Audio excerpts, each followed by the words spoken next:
I don't have to tell you things are bad. Everybody knows things are bad. Everybody's out of work or scared of losing their job. The dollar buys a nickel's worth. Banks are going bust. Shopkeepers keep a gun under the counter. Punks are running wild in the street. There's nobody anywhere who seems to know what to do, and there's no end to it.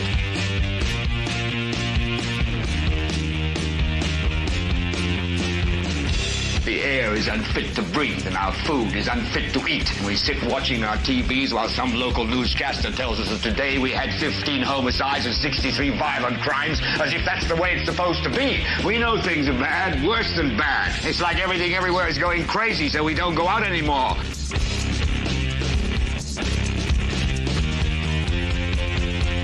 We sit in the house, and slowly the world we're living in is getting smaller, and all we say is, please, at least leave us alone in our living rooms. Let me have my toaster and my TV and my steel-belted radios, and I won't say anything. Just leave us alone. Well, I'm not going to leave you alone. I want you to get mad.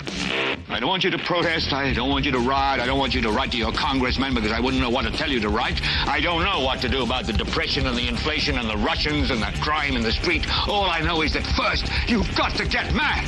You've got to say, I'm a human being. God damn it. My life has value. So, I want you to get up now. I want all of you to get up out of your chairs. I want you to get up right now and go to the window, open it, and stick your head out and yell, I'm as mad as hell, and I'm not going to take this anymore. Hello there, ladies and gentlemen, and welcome to this 295th episode of the Political Spotlight. I am your host, Kristopher H. Bilbrey, and man, I am all lit up here. Hold on here. Let me back some of this stuff down. I am not this white. I am not this white in real life. I am about 5% less white. I was almost translucent there. Holy crap. Welcome, ladies and gentlemen, and welcome. This is a very special Friday night. Oh, no, my hair. No, I didn't get a haircut. No. I just gelled it down a little bit. I didn't get a haircut. I wouldn't have all this craziness if I had a haircut. I am going to try and get a haircut tomorrow. I don't know. We're to the point now where I'm just past it, and I'm just like, screw it. I'm never going to cut my hair again. But I want to so badly. I can't bring myself to go there and waste 35 minutes getting it done, man. I need to, it's something going on. I don't know. It's like an obsession with me. Like I want to get it cut, but I don't want to get it cut. I don't want to waste the time. I need to get it cut. I hate waking up and my hair not being cut. We're going to try to do it this weekend. I don't know. It's just a thing. I don't know. Do you own a thing called trimmers? No, I can't do it like that. I got to get an actual cut. No shit. You've seen my head like that. That is not a good look.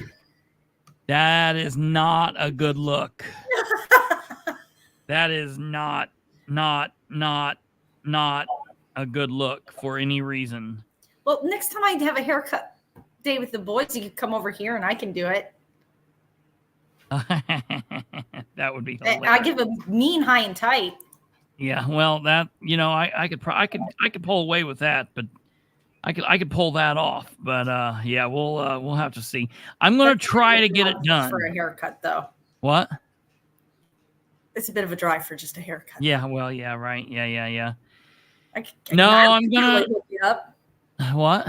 Mouse could hook you up. Yeah, right. No, I'm gonna try to get her done tomorrow. I'm gonna bite the bullet and try to get it done. I don't know. We'll see. So, well, welcome, ladies and gentlemen. So, listen, here's the deal. I feel naked because I don't have my Superman ring on. I thought I left it in there when I took a shower earlier, and lo and behold, I didn't. I left it at my grandmother's house, and this is like the first time in years that thing hasn't been on, so I feel like completely naked. So I'm a little out of sorts. You'll have to bear with me. we've got a lot to talk about.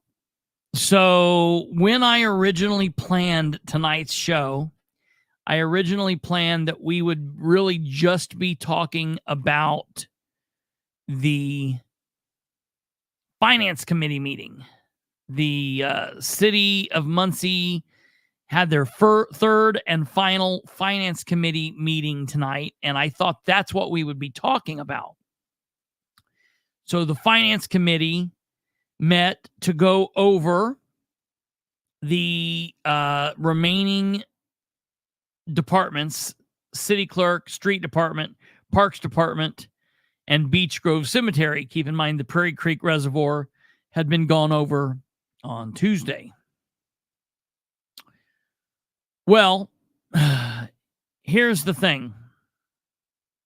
You are right. I at least, and then I say that, and then I don't actually know where it is.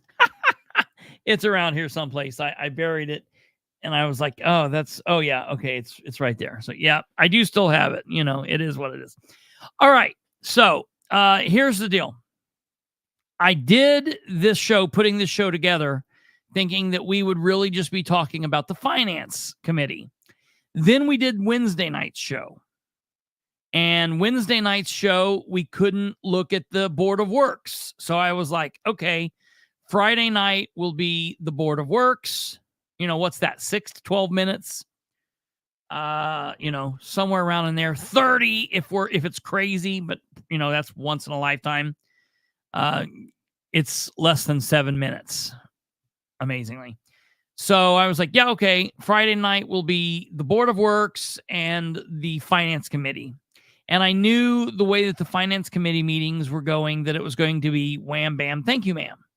Well, then I promised to do a bit of Sproles Watch news last night, and we didn't. So then I said, well, we'll do the Sproles Watch news tonight, Friday night. So, all right, I'm like starting to like collect a bunch of stories, you know, to also do on top of the finance committee meeting. And then some big news dropped. Earlier this week, hold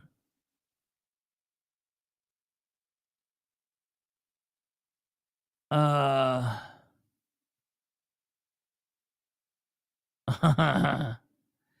Earlier this week, well, you're all right, Stumblefoot. Earlier this week, though, then, an administrative law judge released two findings in a case that the citizens of Muncie have been, I guess, loosely connected to for a while. It's concerning the Muncie Fire and EMS Department cheating scandal.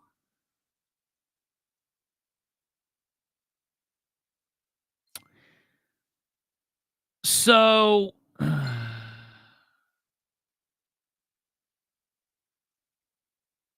that's what was happening there. And then basically we are now to the point where we have collected a whole plethora worth of various odds and ends to talk about. So this is kind of a catch-all episode. For the first time in a long time, I'm going to show you my thumbnail for this show. We've just got a spattering of weird people on this thing. We've got the sheriff over here. We've got the board of jerks right next to the sheriff. We've got the city council, which is the city council, plus the finance committee. We've got this just one random weirdo over here.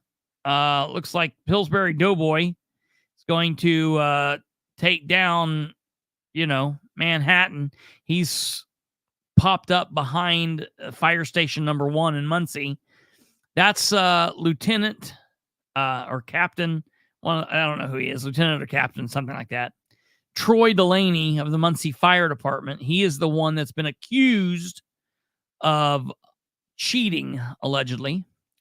And tonight's episode is it's episode 295, Muncie's last 2024 FinCom meeting, and more on MFD's cheating scandal. So that's what we're going to be talking about tonight. We're also going to be doing a little bit of Sproles news. We're also going to be doing a little bit on the Board of Works. So we've got a fun-filled, action-packed night in store. Before we get there, though, I would like to ask you to do us a favor. Do me a favor. And do Kate a favor, and do Brandon a favor. Do yourselves a favor.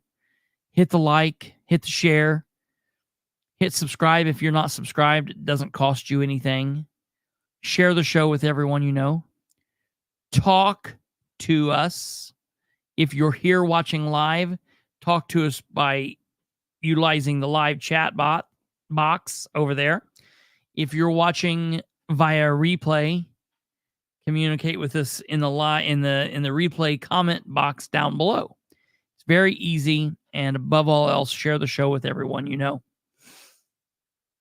Before we get started, of course, tonight is Friday, September 27th, 2024. It means we have been 270 days without correspondence from Dale Basham, Muncie City Councilor.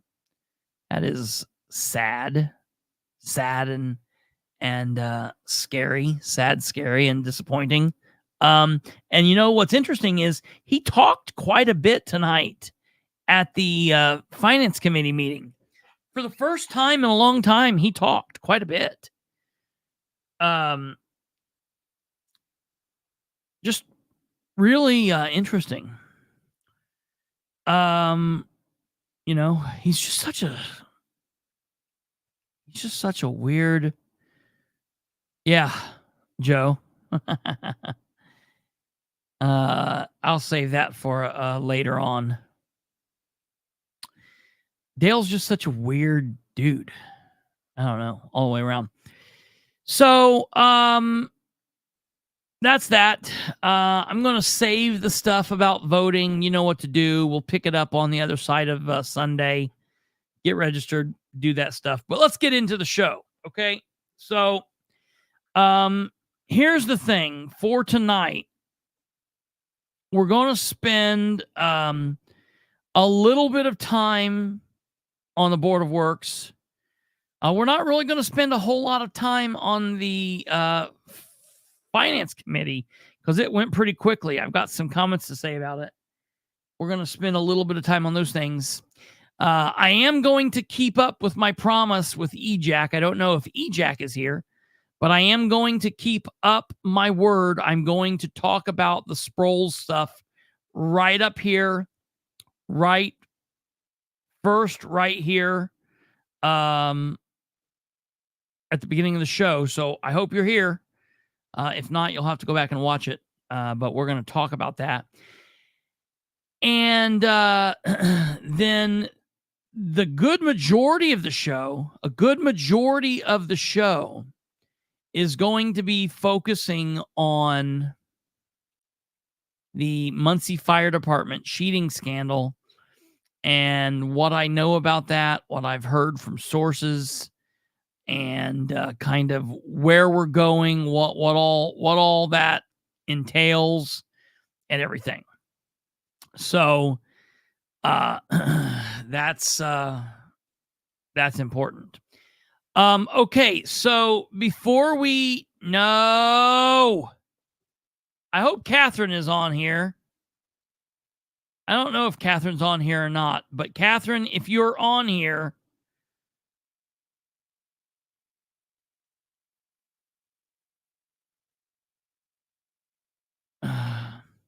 I didn't mean to do that. If you just got something, Catherine, I didn't mean to do that. Sorry there. I gotta figure out a way to get that to stop doing that. All right. So we're going to go into, EJack's here. We're going to go straight in to a little bit of everybody's maybe everybody's favorite, at least people's favorite from Henry County, some Sproles Watch 2024. Now, unfortunately, I don't have, it's not like new news. It's, and it's weird because it's not really Sproles' weirdness this time. It's somebody else's weirdness about Sproles, and I'm going to throw a little bit of shade, and at the same time, I'm also not going to. So I'm appreciative, and I'm weirded out, and it's a whole big weirdness. It's a whole big weird thing. But do not be do not be dismayed because the sheriff didn't completely let us down.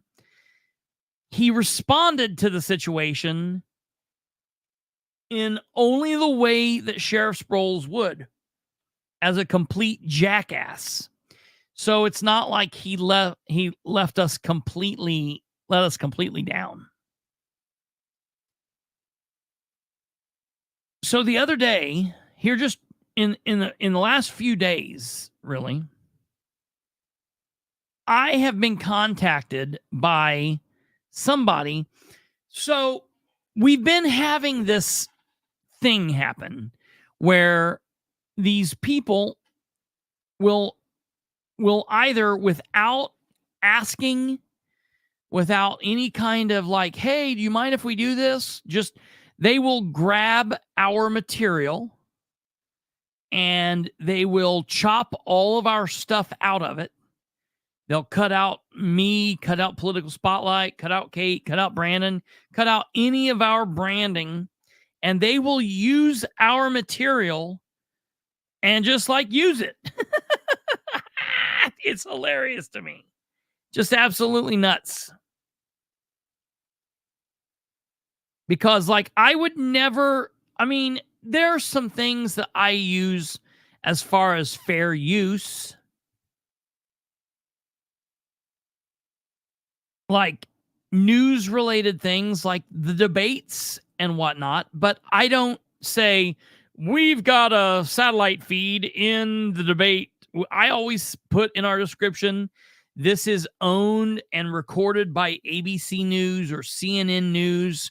We're jumping their feed. We're using it as fair use. It's legal. It's no issue. Okay. So it's like perfectly fine to do that. I would never just go to like Glenn Beck would have a video up, or Dan Bongino would have a video up, and he would be shooting a video. I would never go to that video, crop everything out that said Dan Bongino or Tucker or Dan Rather or whoever, Walter Cronkite, and cut their crap out of it and use it like it was my own original thought. I would just never in a million years do that.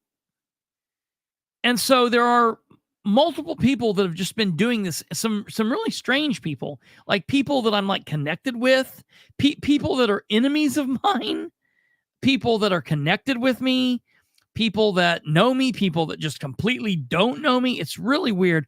I guess it should be kind of flattery, whatever. It is what is. What is it? Imitation is, yeah, it is. Yeah. There is laws against it. It's like copyright infringement. It is theft of intellectual property. Theft of intellectual property, plagiarism, different things like that. So, okay. I try my best.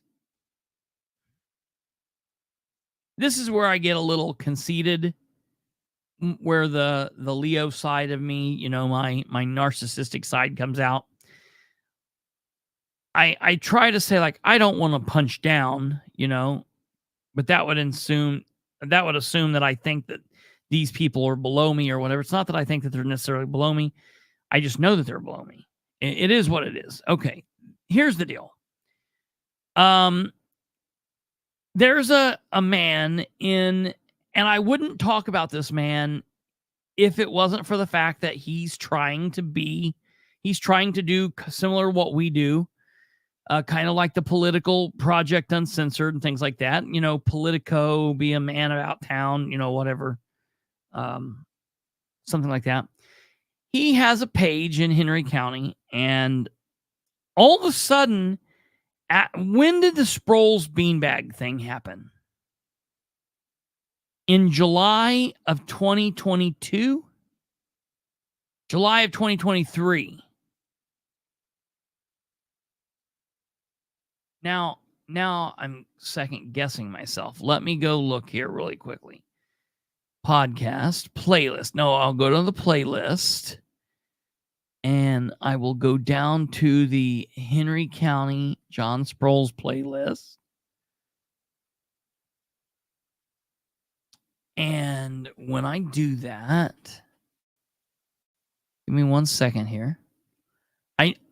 Some of these dates are starting to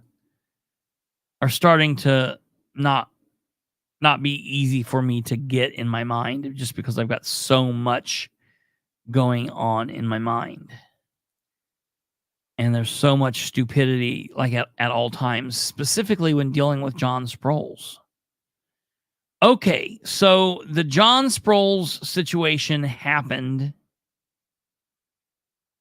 I'll tell you exactly when it happened. Oh, the John Sproles beanbag incident occurred in July of 2023. So it was a year and like a couple months ago. A year and 3 months. All right. So when I first saw this, I'm like, where has this guy been hiding? Like, what? He's talking about this like this is breaking news. So there's this page in Henry County. It's just simply called Henry County, Indiana. No comma. Randy Howard, and I know of him. He's contacted me, and I didn't really know who he was, and he's kind of an oddball, but whatever. I'll get to that in a minute. So 3 days ago, he shares this bloop from my feed. It says, law enforcement should not act like thugs. Absolutely, I agree. This includes Henry County Sheriff John Sproles. The following is one of several reasons that I think Henry County Sheriff John Sproles should resign, be arrested, and prosecuted. I agree. Previously, Sheriff Sproles repeatedly shot an unarmed man who was in a high-security cell with a beanbag gun. Why? All because he would not listen and stop kicking a door in a high-security cell. These security doors are made to accommodate inmates with this behavior and presented no threat to anyone while inside the cell. These doors are almost impossible to damage. Some folks incarcerated have mental issues and exhibit behaviors that is not normal by our society standards. Use of excessive or unnecessary force presents an unnecessary liability for the county and their insurance and the safety of the inmate. Well, shoot, that line there, right there, lets me know that Randy hasn't followed this story from start to finish, because if so, he would know that Sproles has had the insurance for the county dropped because of his crazy ass behaviors. Sheriff Sproles, while pointing and shooting a beanbag gun at the unarmed inmate, can be heard on video saying to the inmate, "All right, we got some more rounds because we'll go all night." And that's not exactly what he says, but it's close. Okay, no big deal. The inmate was in a secured cell, no threat to anyone, just kicking the door. I agree. Use of force at this point, all because he kicked the door, was excessive, unnecessary. I agree. Frankly, there was nothing at this juncture to justify any force to gain compliance. Again, I'm okay. I'm in line with that. How cowardly. How can anyone defend this? When law enforcement uses force, they are only to use enough force to overcome the resisting force. Any force otherwise is excessive. Non-lethal weapons can become lethal. I don't call it non-lethal. I call it less lethal. There are non-lethal weapons. There are also less lethal. The beanbag gun is not a non-lethal weapon. The beanbag gun is a less lethal. It can be lethal. It's just less lethal than, say, a 45 caliber Glock. Okay. So, they can become lethal, yes, or cause serious bodily harm when used excessively, or improperly, or yada, yada, yada. Sadly, several of his staff with law enforcement powers stood and watched as Sheriff Sproles repeatedly blasted the unarmed inmate. Not one stepped up to stop the provocative. Now, I think maybe what I was trying to say the other night, I think maybe he was trying to say the provocation, but I don't know what he's trying to say. I don't know what Kate thinks he was trying to say, the provocateur. I don't know what he was trying to say here. So this was like a party foul. Not one. They likewise should be fired. Okay, I could stretch that. Maybe not. I don't know. Any average person would be arrested and prosecuted if they had done what our sheriff did. Why has Sheriff Sproles not been arrested? Perhaps because of the brotherhood of the thin blue line, when good cops stand by and watch bad cops unlawfully watch bad cops unlawfully assault against anyone, they become bad cops themselves. Bad cops compromise the public's trust to protect and serve. For the record, I'm not anti-police, and neither is this post. Sheriff Sproles should be held accountable for his actions for this incident. Ample time has been given. Justice should prevail. Professional policing is reasonable expectation. The citizenry should expect nothing less. Pictured is Sheriff Sproles wearing a helmet, holding the orange and black beanbag gun. All right, and this was posted by Mr. Randy Howard on Tuesday, September 24th, 2024 at, almost 9 p.m. Look, cool, good, I agree with all of this. Kind of strange that you're just posting it now, because it's not like, it seems as if this post is kind of like just learning about it, but it's also saying like it's enough time has been happened, enough time has happened in between. Where is something going on? And that's really why I'm talking about this, because what we noticed, if you look through this, is Randy at no point ever tagged the sheriff. He did not tag the sheriff. I would have tagged him if I wouldn't have been blocked back when I was free to access his pages. I did tag him. Randy didn't tag him. No big deal, whatever. The sheriff gets on here and actually comments, which is comical.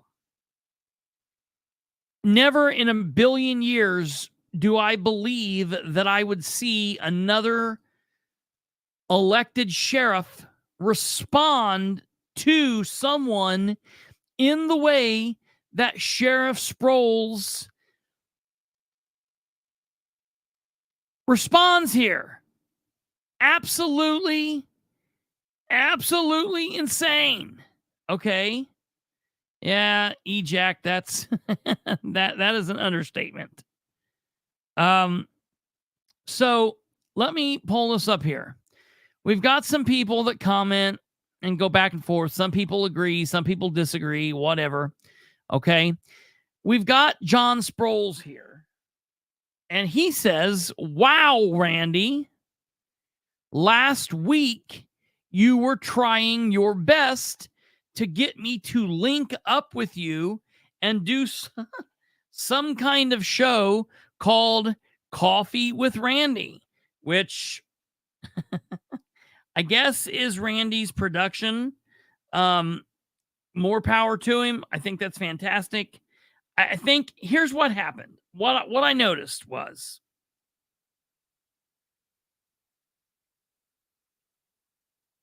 I didn't think, hey, I'm a broadcaster. Like, look at me. I'm a professional. I went to school for this and blah, blah, blah, blah. I don't know what I'm doing. I'm faking my way through this. I'm a citizen, man. I am a citizen. I'm a regular human being. I'm a conservative, constitutional minded person who's been involved with politics since like the day that I learned to walk.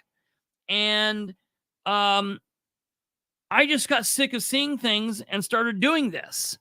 And as Kate and I were talking the other night, love us or hate us or agree or disagree or whatever, we have gained a little bit of respect. We've gained, what was it that you said? It wasn't respect. Not consistency. I can't think. I thought you'd pop up here. Where are you at? Are you going to tell me? Are you going to like comment it somewhere? Can you hear me? Hello, are you there? Oh no, she's not there. She can't hear me. Never mind. She's on the phone. Credibility. Oh yeah, Tweety Bird must have been listening to that conversation. Well, what in the hell? How are you doing that, Tweety Bird? How could you have known? Credibility. There the word was. That's amazing. Okay. Yeah, credibility. I don't know why we would have gained it. This is a complete shit show. And so that has happened. Just, it's like just kind of like the always steady there, if you're going to be there, it is what it is. Okay. So, here's the thing.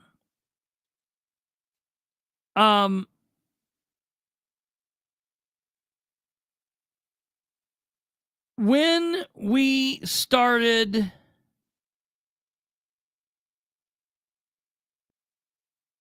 popping up and doing this places,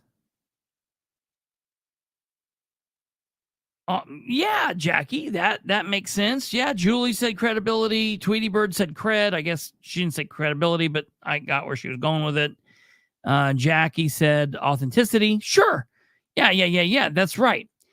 And I think what happened is sometime after people saw, hey, look, that guy, that idiot over there, he's doing this. I'm going to do it too, which, look, I love it. The thing with podcasting and the thing with broadcasting and doing all of this is people who love podcasts, listen, and there can never be too many. There's just always time because there's only so much content that you can put out. And so when your content's out for a day or for a week, people can listen to other people. So there's never enough. So it's not like we're out here and I'm like, oh no, I don't want to see these people. The problem is when people come out here and they're not a little bit more knowledgeable about what's going on with politics or the topic that they're specifically talking on, they can do harm to it. And so sometimes what will happen is, and that's the whole reason that I sometimes am leery of the people that are quote unquote First Amendment auditors. I think there are some really great First Amendment auditors. Then at the same time, I think that there are a group of people who used to be dope boys, thugs, just kind of out on the street. They'd have run-ins with law enforcement or whatever. And then at some point they realized, wait a minute, if I hold my cell phone up, I can tell them I have a First Amendment right, which they do. Dope boys, you're crackheads and dope boys and H slingers out there, they've all got First Amendment rights too, like it or not. Okay. The thing is,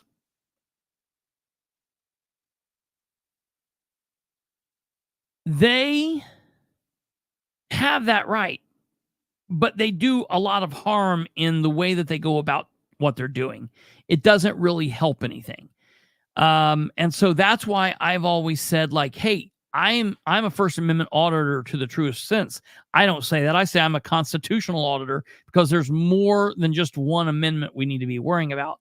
We need to be worrying about the Second Amendment, the Third Amendment, the Fourth Amendment, and the entire Constitution and our way of life, yada, yada, yada.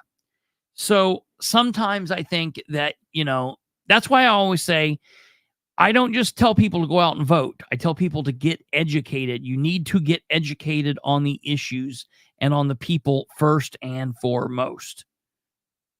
100%. 100%. You have to get educated. Education is the most important. And I think that everybody on here, there's not anybody, even the people I disagree with that comment, most of you all, I would count as highly educated in these type of topics. Even the people that are just now coming on and learning. I'll tell you one of my favorite people of all time. It's that younger woman from Anderson, Brianna. She is a badass. She didn't have any interest in this stuff, just whatever. And one time it affected her and she started getting involved, and she is a tough cookie. She gets up there, Mallory's a lot that same way. Oh, sorry. I'm not trying to out anybody. I won't say who that's connected to. There's a woman called Mallory that's been commenting at the Delaware County council meetings. And she's somebody that's, just started getting involved with this, and she's doing a hell of a good job. So I love people that are going about it the right way. And even people who are just jumping in, you can tell the people who are serious at this, and you can tell the people who are just doing it for the clicks and views, or just doing it to try to be relevant. And that's the thing that I don't like, because then there are people that use that crap against me. We've been doing this for 7 years, and I still get some a-hole that comes up to me and it's like, you're just doing this because you want to get clicks and views. I could care less about that. I want to pass along information, period. That's all that matters to me. I'm going to be right. I'm going to be wrong. I try to be more right than wrong. When I'm wrong, I admit it. It is what it is. All right, let's look at how this communication goes back and forth. Now, I know it's hard for you guys to see. The point is not for you to see and verify. I just want you to see that this is here, and I'm going to read it to you. So John Sproles says, wow, Randy, last week you were trying your best to get me to link up with you and do some kind of show with you called Coffee with Randy. You said you really thought it would be a great thing for the community, and you really valued my input as the sheriff of the county. First, you had other people reach out to me for you. Then you finally called me personally last Friday at 8:29 a.m. Who would not say 8:30? Like, what? The sheriff is being so weird here when he's doing this. And ask me if I would help you with this. Obviously, I told you no.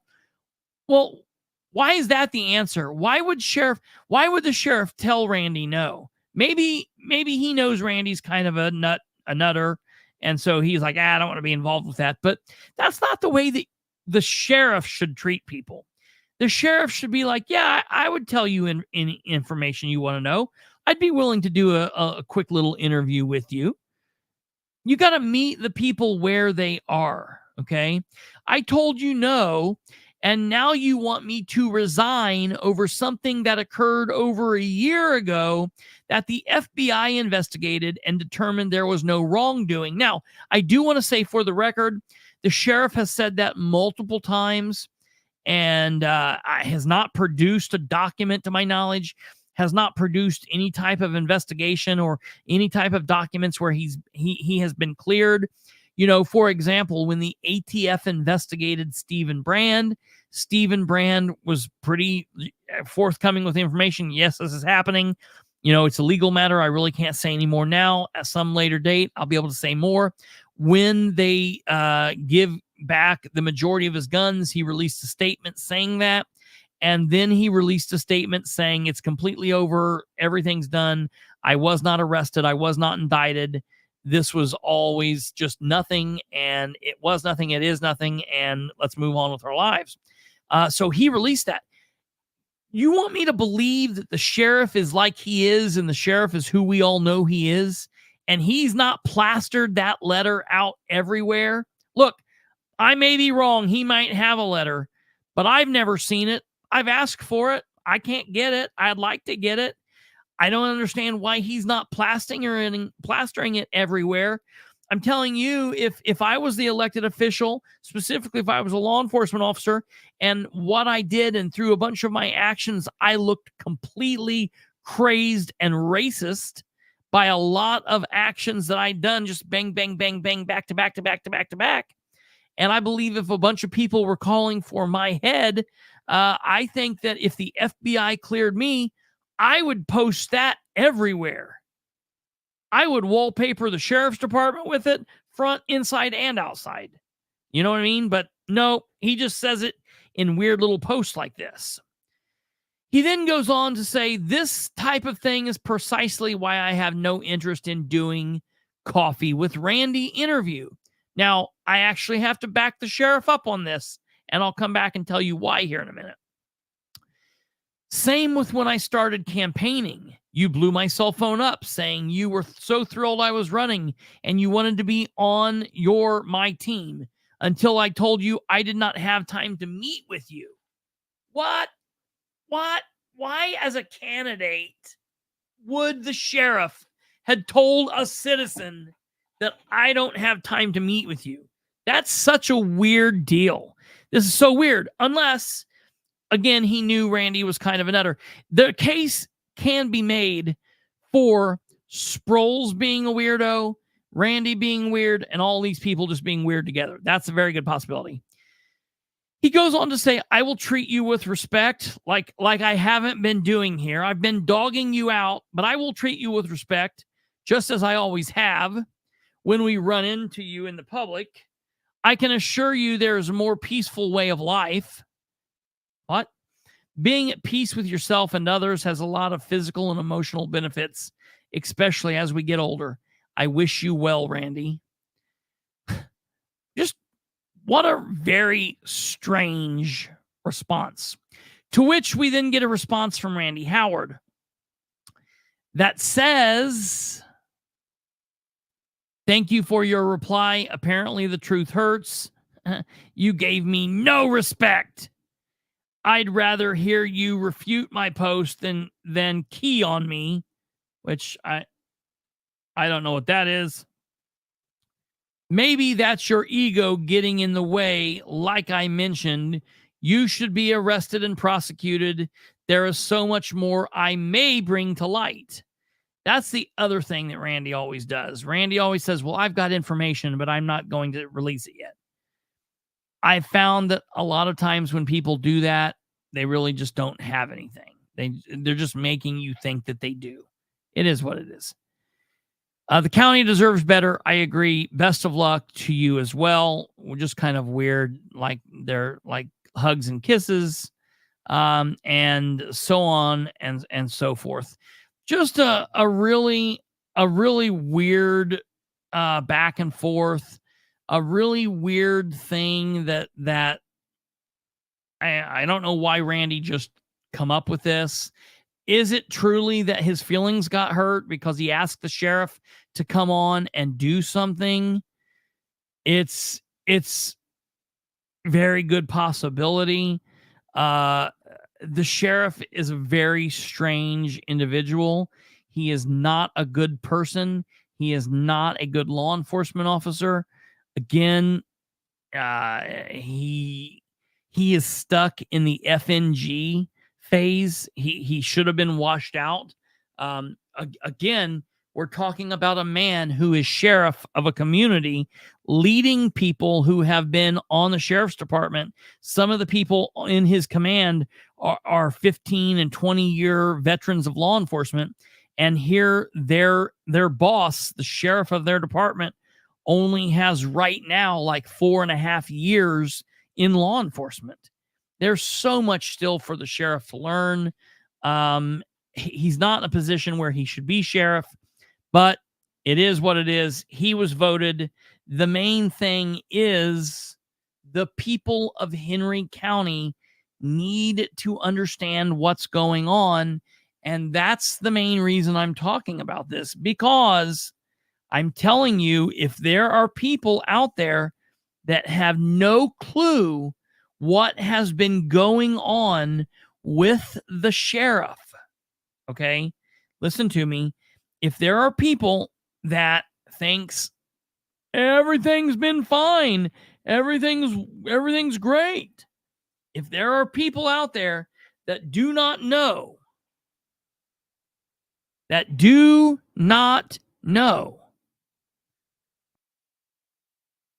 the sheriff's background, what he's done, it's our job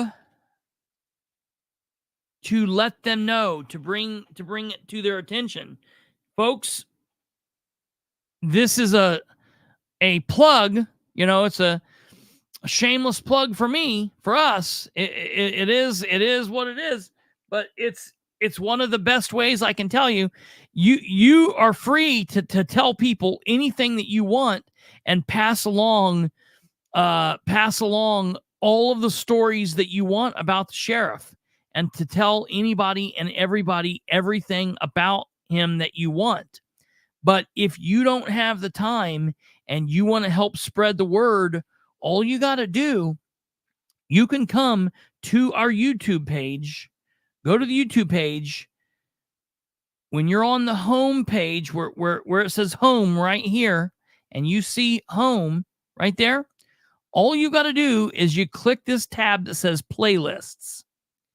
On the playlist button, you can come down here and you see national happenings and beyond, the junk drawer, Henry County, Indiana Sheriff John M. Sproles, local and state Indiana politics, live on location, the political spotlight, shorts, the political spotlight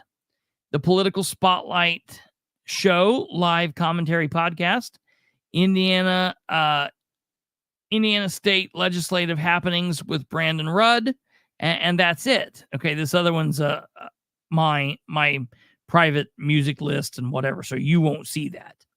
But if you then click on this and you go to look at the full playlist, you can see every one of these videos right here, and you can click on every single one of these, and it's got a story about your sheriff down there. There are a grand total of how many? Let me see. Well, all of these, you can see how many there are. You can see how many there are here. Okay. And they all tell a different story. They all talk about the crazy shit he's done. Keep in mind, folks, the thing that I would lead with, if you're talking to someone in Henry County, Brandon Rudd was talking to somebody a while back. And this person was talking about how wonderful the sheriff was. And Brandon said, do you guys not know? Do you not know that he has cost the insurance company for Henry County to drop them as a company? And they were like, no, he's not done that. He's not done that.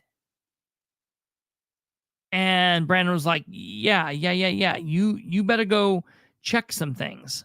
And Brandon showed them the playlist, and they went through and spent a weekend watching the various videos, watching the commissioners' meetings, watching our lives. And they went back to him and they were like, we didn't know any of that had happened. That's crazy. I didn't know the sheriff had done that. And instantly, in the course of one weekend, they went from thinking that he was this top-notch law enforcement hero to thinking that he was a complete nut job. So,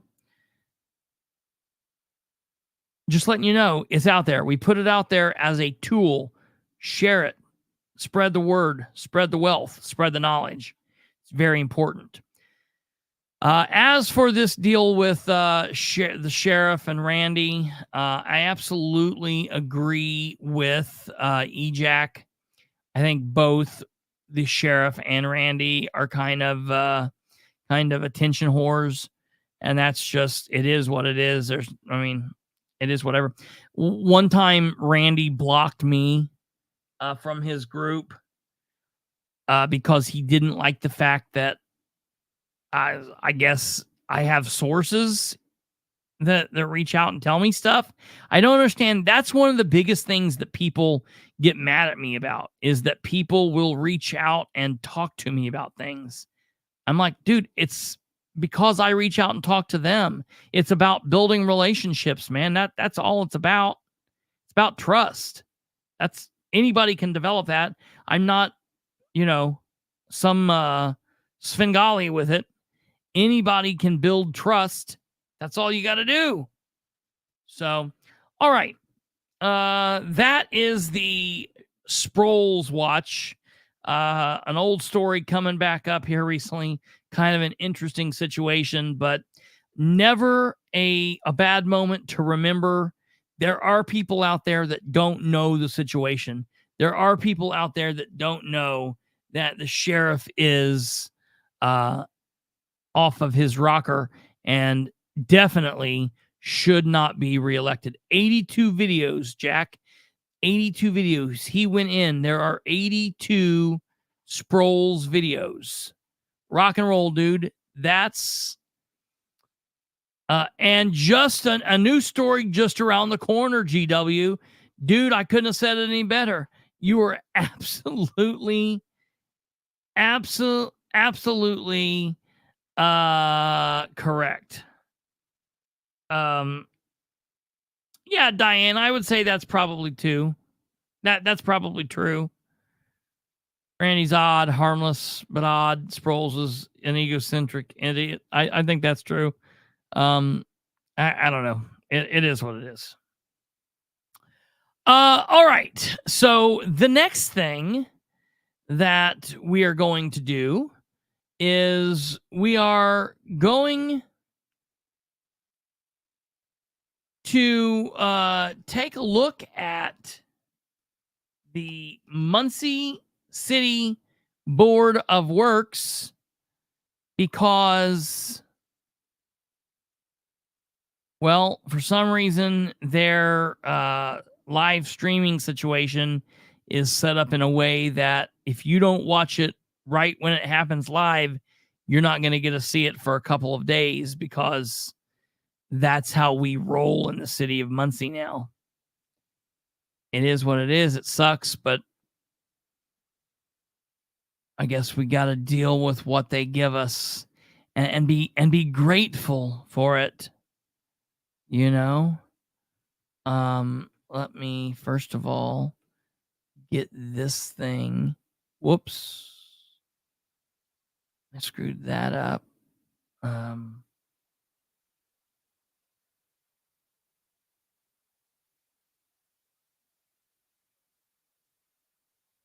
Doop.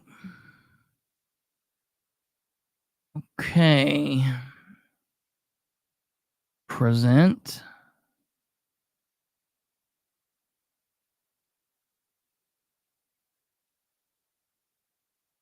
Okay.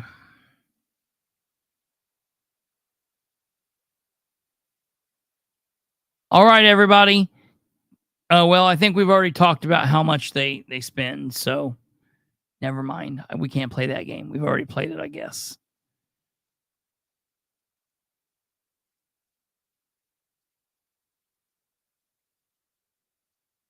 September 18th. All right, listen to this crazy shit.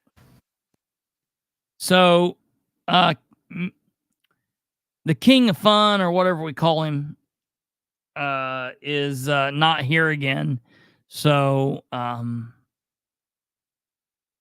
this sister from Bob's Burgers is running the meeting again. Hello, welcome to the September 18th Board of Public Works and Safety meeting. If you'll please rise for the Pledge of Allegiance. Gong! It's the September, although it's spelled right this time, September 25th. She just said the wrong date. It is what it is. I pledge allegiance to the flag of the United States of America and to the republic for which it stands, one nation, under God, indivisible, with That under liberty God thing, and man. justice for all. So weird. Just point of order, it's the 25th. Oh, I was looking at the Yeah. minutes. Hey, I forgot it's already that late in the month. Thank you. The 25th. Wrong day. Lacey, can we have a roll call, please? Seth Baker, Lola Maurer, Present. Linda Gray. Present. And can we have consideration of the September 18th minutes? Yes. Which is not today. I move approval of the minutes from last week's meeting. I will second. Any comments, questions about the minutes? Okay. I have none. All right. Hearing none. All those in favor say aye. Aye. Aye. Opposed? All righty. Craig Wright for Register of Claims, please.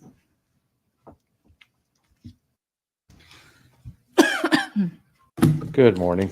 All right. He says, good morning. Here we go. He says, good morning at 1 minute and 48 seconds. Okay. Morning. Sent out the claims yesterday afternoon. A whole bunch of utilities was on this one, and then some Always. healthcare. So that was a majority of it. I will also state that we did have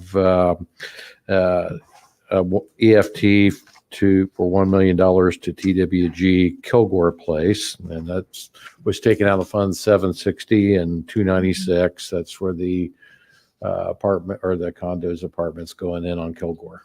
So, and that's it was a loan. And I'll open it up to any questions you might have. Linda, do you have any questions? I spoke to you before the meeting about a couple of reimbursements. Mhm. Again, the entry in the reason part is very vague. It doesn't do us much good to repeat the person's name. I already know who the check's being written to. I need to know what it's for or Correct. why we're issuing the check. So if you could make those changes in the text on those two, that would be appreciated. Yes, I will follow up with Katie on that. Thank you. Nothing other than that. Do we have a motion to approve the claims? I move approval of the claims for $2,547,104. And I will second. Any comments, questions? All right. Hearing none. All those who approve, say aye. Aye. Aye. Opposed? All right. So 3:30. Can you give us that number again? Yes. And I will second. 2,547,104. The claims for $2,547,104. 2,547,104. I'm still utterly confused, Christopher. What do you mean? So it's not posted in the Muni Docs yet. Why? It's still not up in the Muni Docs. And if you go to the controller, this is the number that's listed as the grand total. Okay. How much is listed? $597,293.56. Okay. Now, I know you're not good at math, Christopher, Yeah. but 2.5 million versus 600,000. Hold on. I'll tell you why right here. I understand why. Well, I'm glad you understand because I freaking don't. It's because of that EFT they said they had. So it was They've a got- $1.9 million EFT. Yeah. For what? Listen. That was big. So listen here. Any questions you might have? Linda, do you have any questions? I spoke to you before the meeting about a couple of EFT for $1 million to TWG. EFT for $1 million to TWG, which is the Kilgore Place construction. Well, it wasn't just $1 million. Kilgore Place, and that was taken out of Fund 760 and 290. Yeah, I mean I'd like to. I think he's just basically. Even if you round, it's not $1 million. What do you mean? I'm missing $1.9 million, Kristopher.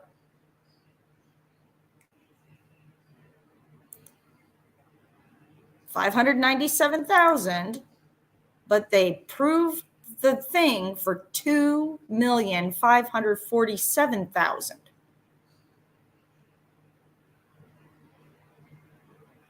That's damn near 1.9 million. Looking here. That's a good question. I don't know. Here, we'll get an exact number. 2,547,104 minus 597,293. 1,000,000. No. Hold on. Back up. What you're talking about, Iron Maiden, is he's talking about the budget for 2025. That's got nothing to do with this. What he's talking about putting is for starting in January 1 during that finance meeting. This is current 2024 stuff. I know what you're talking about, but that he's talking about the budget. This is about current stuff that would have been budgeted last time. So, well, it'll be important to look at what that EFT is for, how much it is, and then whatever, if there's any other EFTs. Hell, there might be other EFTs. He does have a habit of not mentioning things. Yeah, right. But right. I mean, it's 51,000 shy of, not even. It's just over $50,000 shy of being $2 million in EFTs, and he's only mentioned 1 million. Well, where's the other million? Here's what's important, folks. What you're looking at on here, what Caton has put up on the screen, is basically the summary that they would be looking at. That number down there is normally what Linda would read off. But for some unknown reason, the number that's put up on the city's website doesn't match what Linda read. And there's never before have they not matched. There's never been a time that I can think of, I mean, not in recent past, that they haven't matched. So there's something really, really strange here.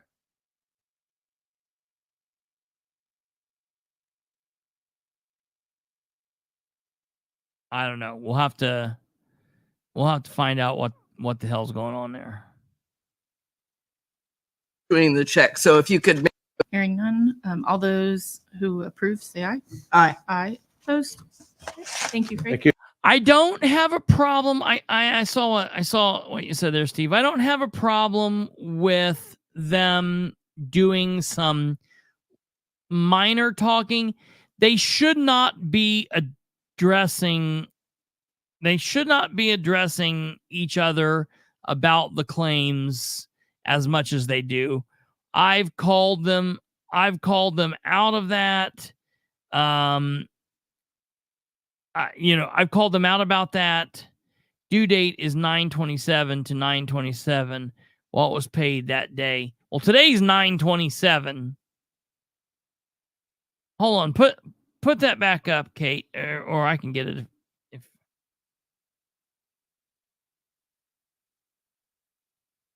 9-3. Okay, dude.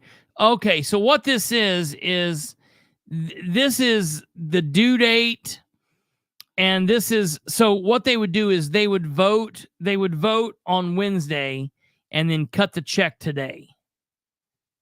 So that's just common stuff. Like the invoice was sent on 9/3.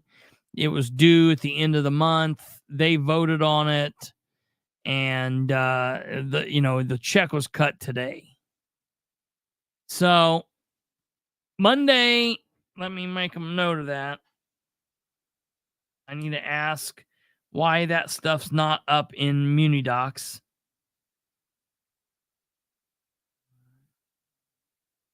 Okay. Well, I will do that. I will do that first thing Monday morning. That's interesting. All right, moving forward. Yeah. We have no unfinished business, so moving into new business, Yay! we have a few temporary parking requests. Good morning. Morning. I'm Barbara. Does this woman keep doing this? Does she keep going, I can't even do it? Does she keep doing something where she's clicking her tongue or sucking her tongue? Watch this and listen. I think she's doing it. Good morning. Morning. I'm Barbara Alvarez Bohannon. We Have no unfinished business, so moving into new business, we have a few temporary parking requests. Yep. Good morning. Morning. I can't do it. Yeah. I'm Barbara Alvarez Bohannon. We live in a neighborhood right by Ball State, so every street is marked no parking. So we're having 3 events this fall, and one's a retirement party, one's a get-together of friends, and one is the Ball State Economics Club. Very good. Linda, any questions? Okay, the dates on those are this Saturday, Mhm. October 10 and November 2nd. Yes. I move approval of the 3 parking requests. I will second. Any questions, comments? All right. All those in favor signify by saying aye. Aye. Aye. Opposed? All right. Thank you so much, Barbara. Thank you. We are tabling contract approval for the data processing email proposal.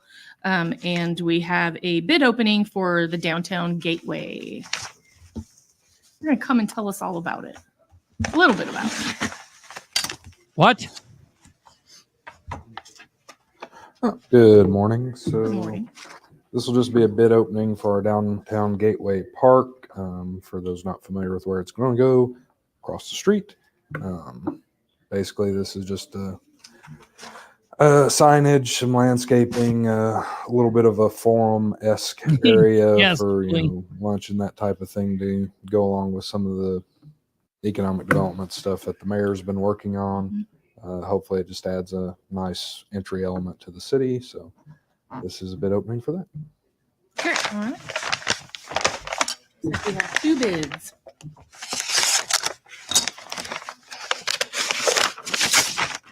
The first one is from Pride Mark Construction for a total of $441,000.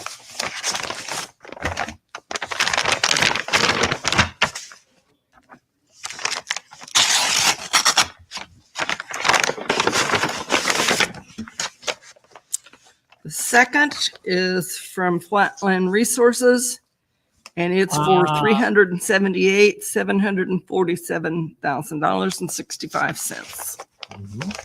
And would you like us to table those? Yep, please take those under advisement because there's some alternates. We'll have to look at those. Just be aware the base bid might not be the only driving factor. Me and the landscape architect will take a look at those, compile them, send you a report back, and then we will move forward with making an award. All right. Thank you. Thank you Thank very you. much. Any other new business to come before the board today? All right. Hearing none, the meeting is adjourned. Thank you so much. Weird. So that's that. I don't have anything else to say about it. I mean, it was what it was. It was pretty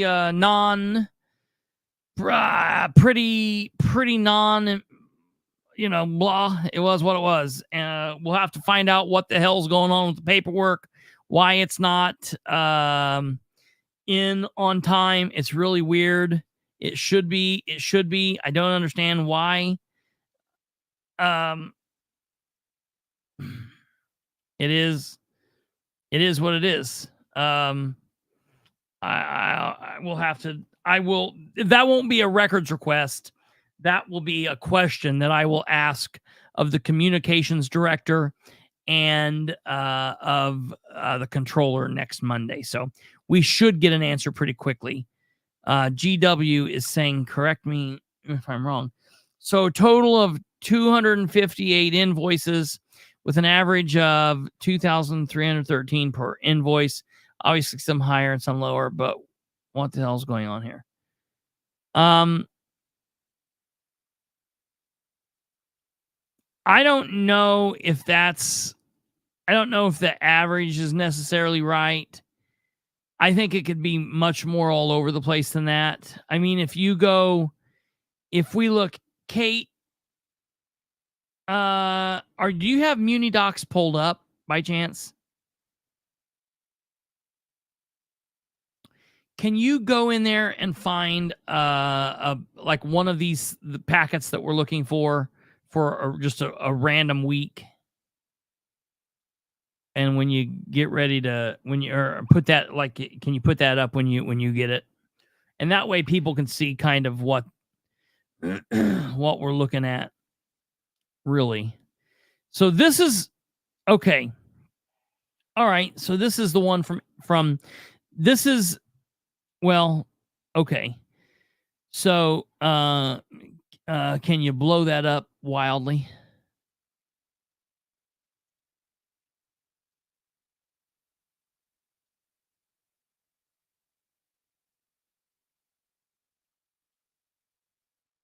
And then a little bit more. Yeah, there. Okay.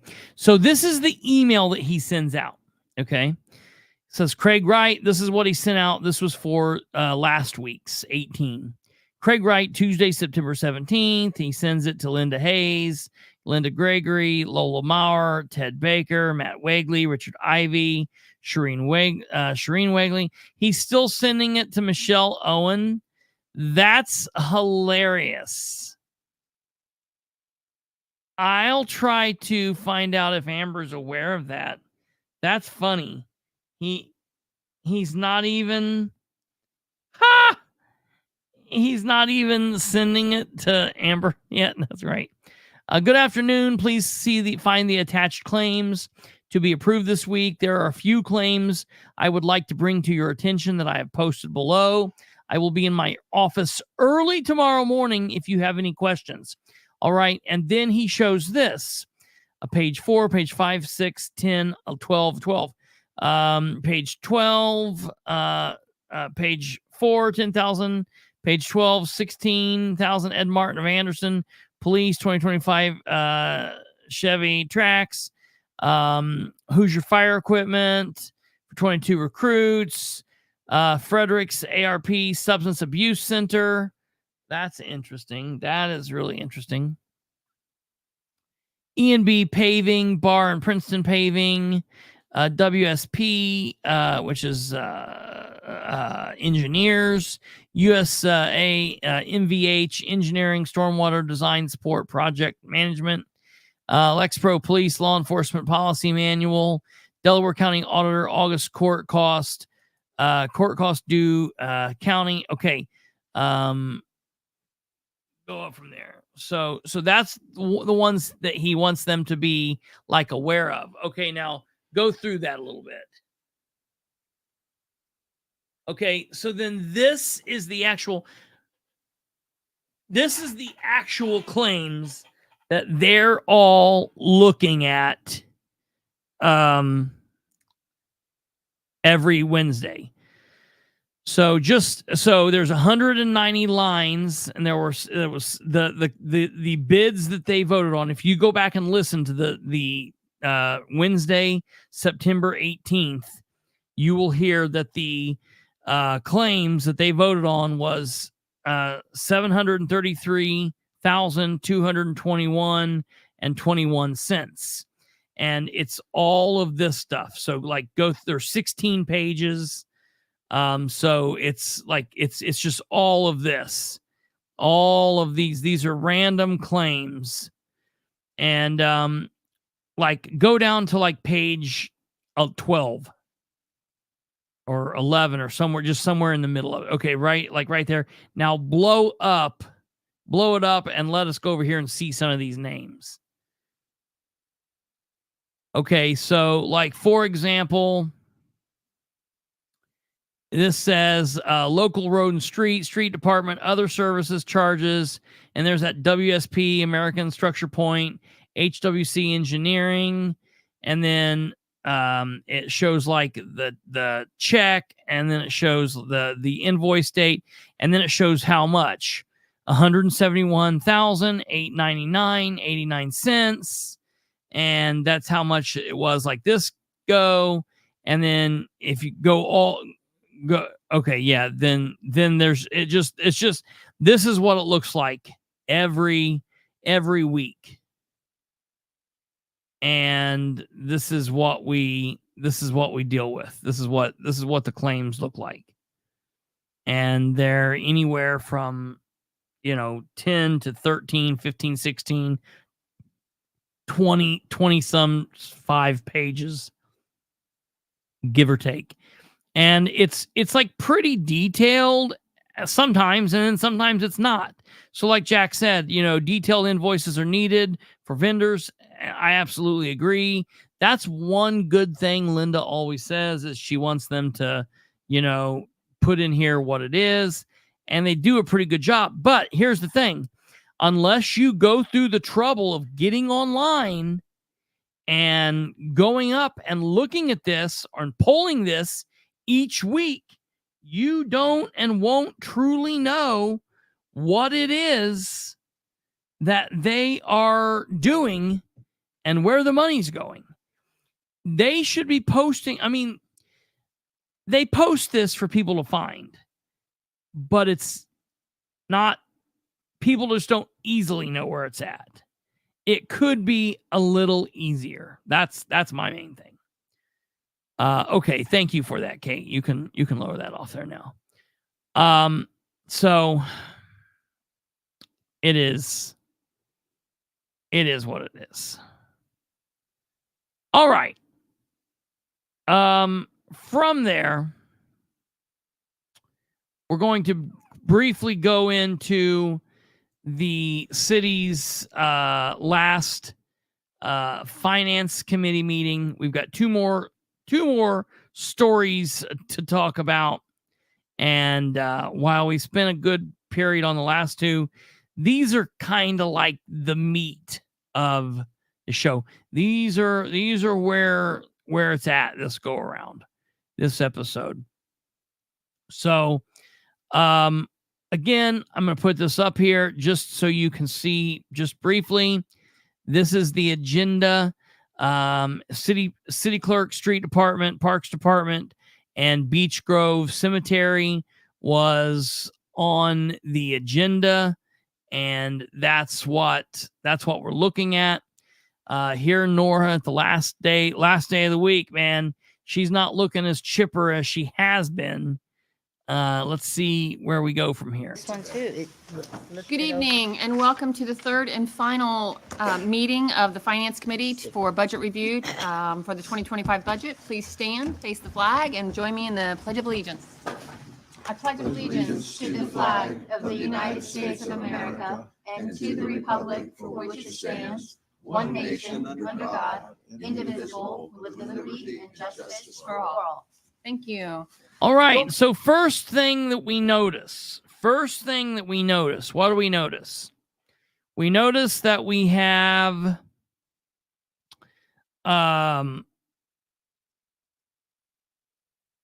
our District 1 counselor, Jeff Green. We have an at-large 3 counselor, Dale Basham. 1 at-large 3. We've got a District 2 counselor, Nora Powell. We've got our District 5 counselor, Jerry Dishman. We've got at-large 1 and 2, Rose Selvey and McIntosh. And then we've got our District 6, Harold Mason. Missing are our District 3, Brandon Garrett, and our District 4, Sarah Gullion. Well, that's interesting. Let's break these down a second here. All right. They're in these 2 missing seats.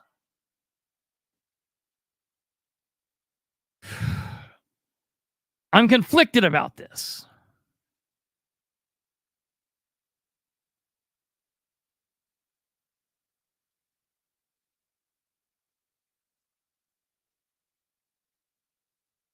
I'm conflicted about this.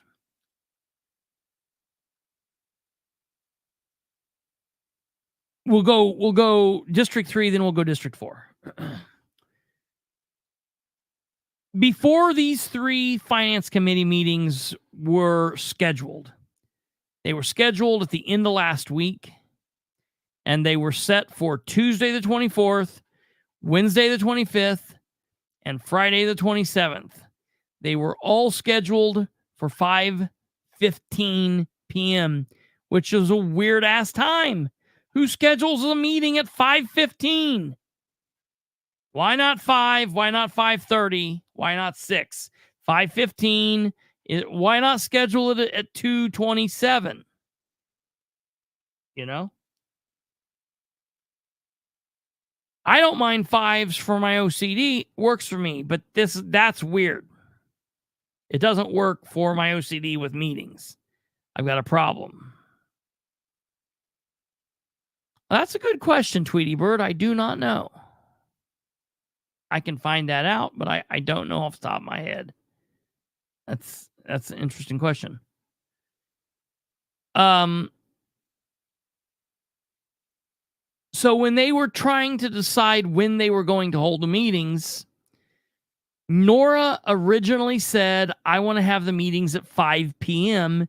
so we can be more accommodating to the department heads. To hell with the department heads. To hell with the department heads, man. They get paid for this. They get to come and go throughout the day and be there or not be there. Work from home, not work from home. Take a long lunch, come in late, leave early. Do whatever the hell they want to do, basically, okay? So don't give me that song and dance, all right? I'm not interested in hearing it. 6 or 6:30, Jeff. So the council meetings monthly happen at 7 p.m. 7 p.m. the council meets.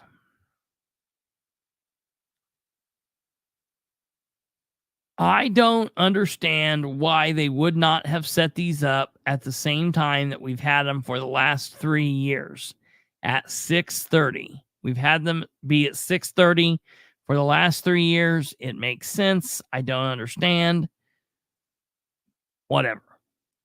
So Nora said, we're going to set them for 5. Brandon Garrett said, I can't be there at 5. In order for me to be there, you need to set them at 5:30 or later. She's like, okay, they're set at 5:15. What? You've got a council member that's saying, please don't set these until after 5:30. And she's like, okay, they're set for 5:15. Like, I've got a big problem with that. See, in the olden days, for those of you that know your Muncie history, The reason that Phil Nichols became so powerful in Delaware County politics, specifically in Delaware County Democratic politics, is because he was a longtime fireman for the city of Muncie. And when he retired as fireman, he went into politics and he became a sitting city councilman. And while he was on the council, he was able to swing a role his way. He became the finance committee chair. And the finance committee chair is, dare I say it, probably the most powerful position on city council. Everyone is the same. Nobody's ahead of anybody. But the person who's in control of the purse strings is always going to have a little bit more oomph behind them. And that's what he did. He wrangled that away, and he used that in such a way. Well, ladies and gentlemen, I want no one to be lost by the fact that the person that schooled Nora Powell, the person that trained Nora Powell, that brought Nora Powell up, was none other than Phil Nichols. Okay? None other than Mr. Phil Nichols. All right? And I want everybody to be aware of the fact that she does her political life under the guidance of everything that she learned from the Democratic kingmaker himself, Mr. Phil Nichols. So, what's very important for people to understand is that when she was on the council in 2011, from 2011 to 2019, she was the finance chair from that entire time. She was the finance chair that entire time. And when what she would do is she would use that to her advantage. And back then, the finance committee was only 3 council members. It was the chair and 2 other counselors. And from 2011 to 2019, I believe it was made up of Nora Powell, Doug Marshall,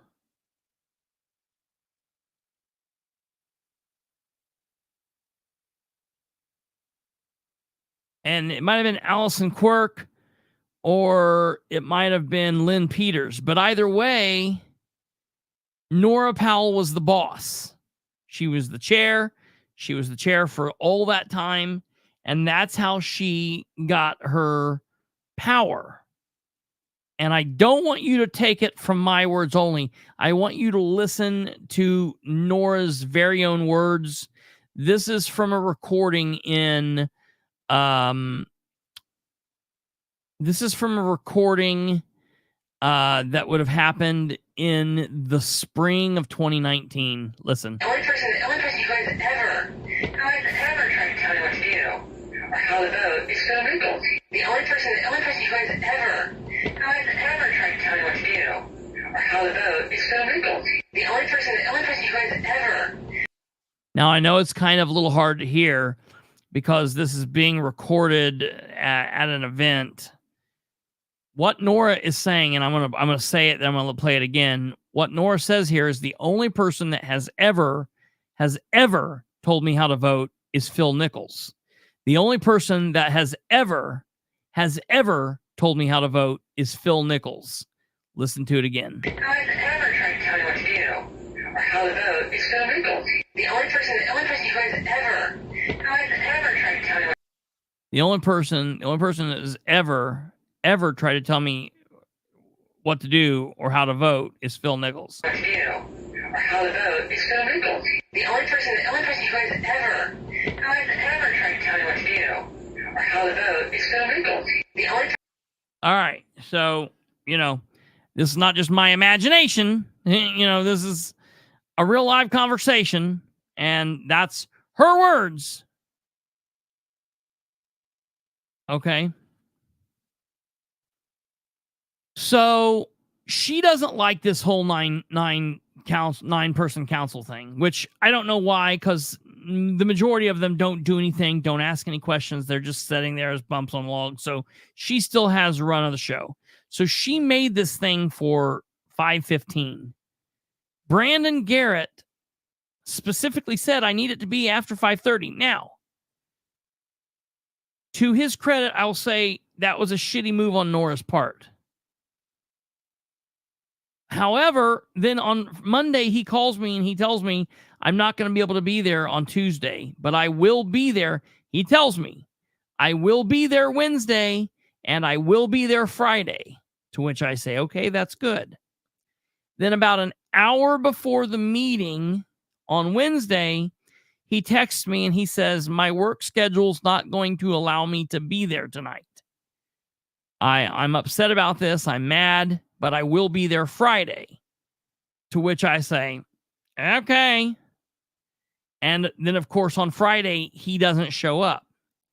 So my question is, if he told Nora that he needed these to be at 5:30 and he gets out of work at 5 or 5:15, and he needed these to be at 5:30, why didn't he show up to these late? Nothing would have stopped him. Nothing would have stopped him from showing up late. There's nothing that says you can't do that. He could have legally showed up late. I would have rather him shown up late all 3 nights or 2 nights. I would have rather him shown up 2 nights than no nights. I would have rather him showed up 1 night than no nights. Why did he show up 0 nights to the budget hearings, to the budget meetings, the finance committee meetings where they're dealing with the budget? Let me tell you about some other votes he's missed this year.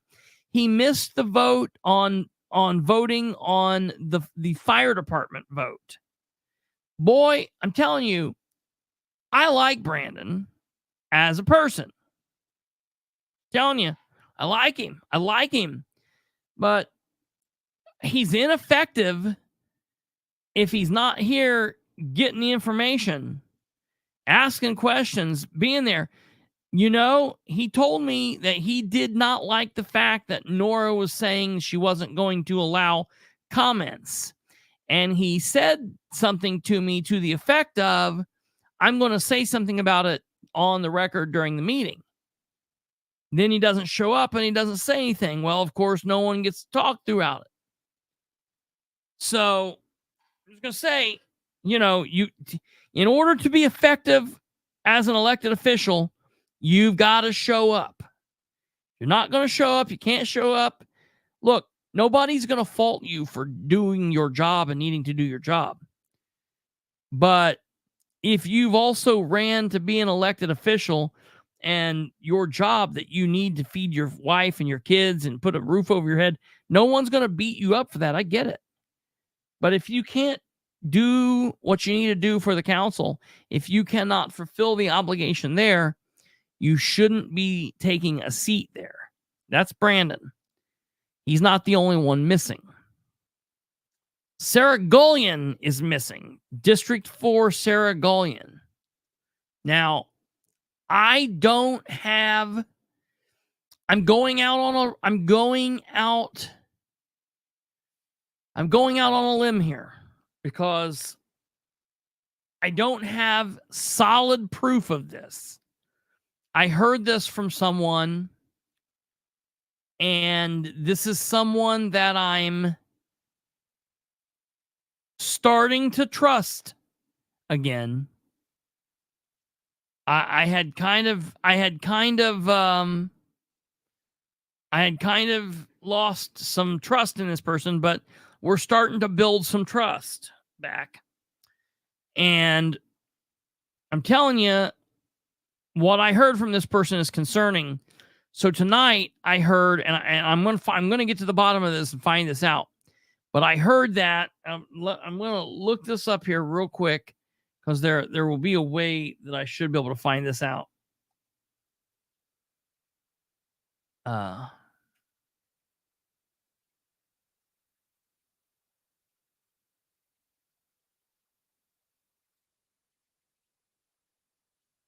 Let me see here. So,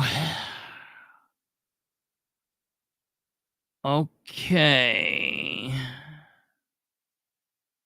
Pages.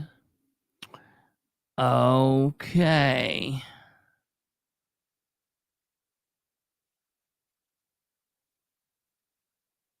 All right. So I don't have total proof of this, but I'm hearing that the reason that Sarah Gullion was not there tonight was because she was putting on a candidate's meet and greet for District 34 State Rep Sue Arrington, who's running for re-election, obviously. So I'm going to look this up. I don't know.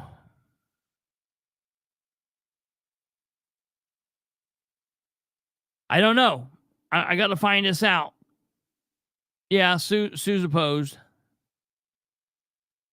She's running against, rather, Sue Dillon is running against her, a Republican. I don't know what else to tell you there. So I hope that's not true. Sarah and I have been very oil and water. I thought I would like Sarah on the council.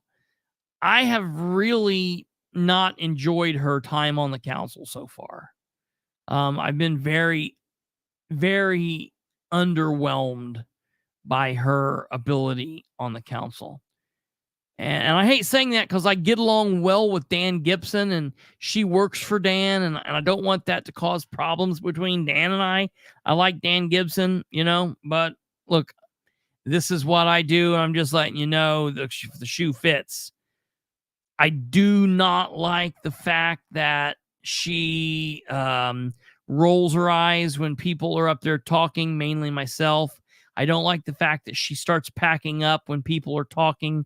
I don't like the fact that, she just looks like her body language is just one of total disgust when, myself or other certain people are up there talking. That's just not a way that you can act when you're in that position. So that's that.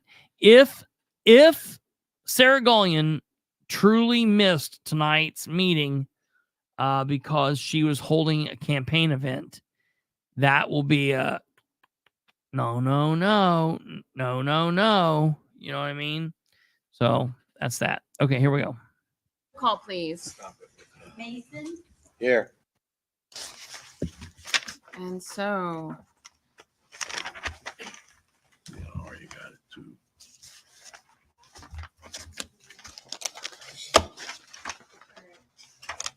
the only thing that we've really see are increases in the salaries. And so just asking, are those, can you tell us what percentage that is? What, can you speak to the other salaries? Oh, excuse me. The clerk. And Dishman, Present. all right. Page 2 of your budget. And so Oh, you got it too. Clerk is first up. the only thing that we've really see are increases in the Listen to what happened. salaries.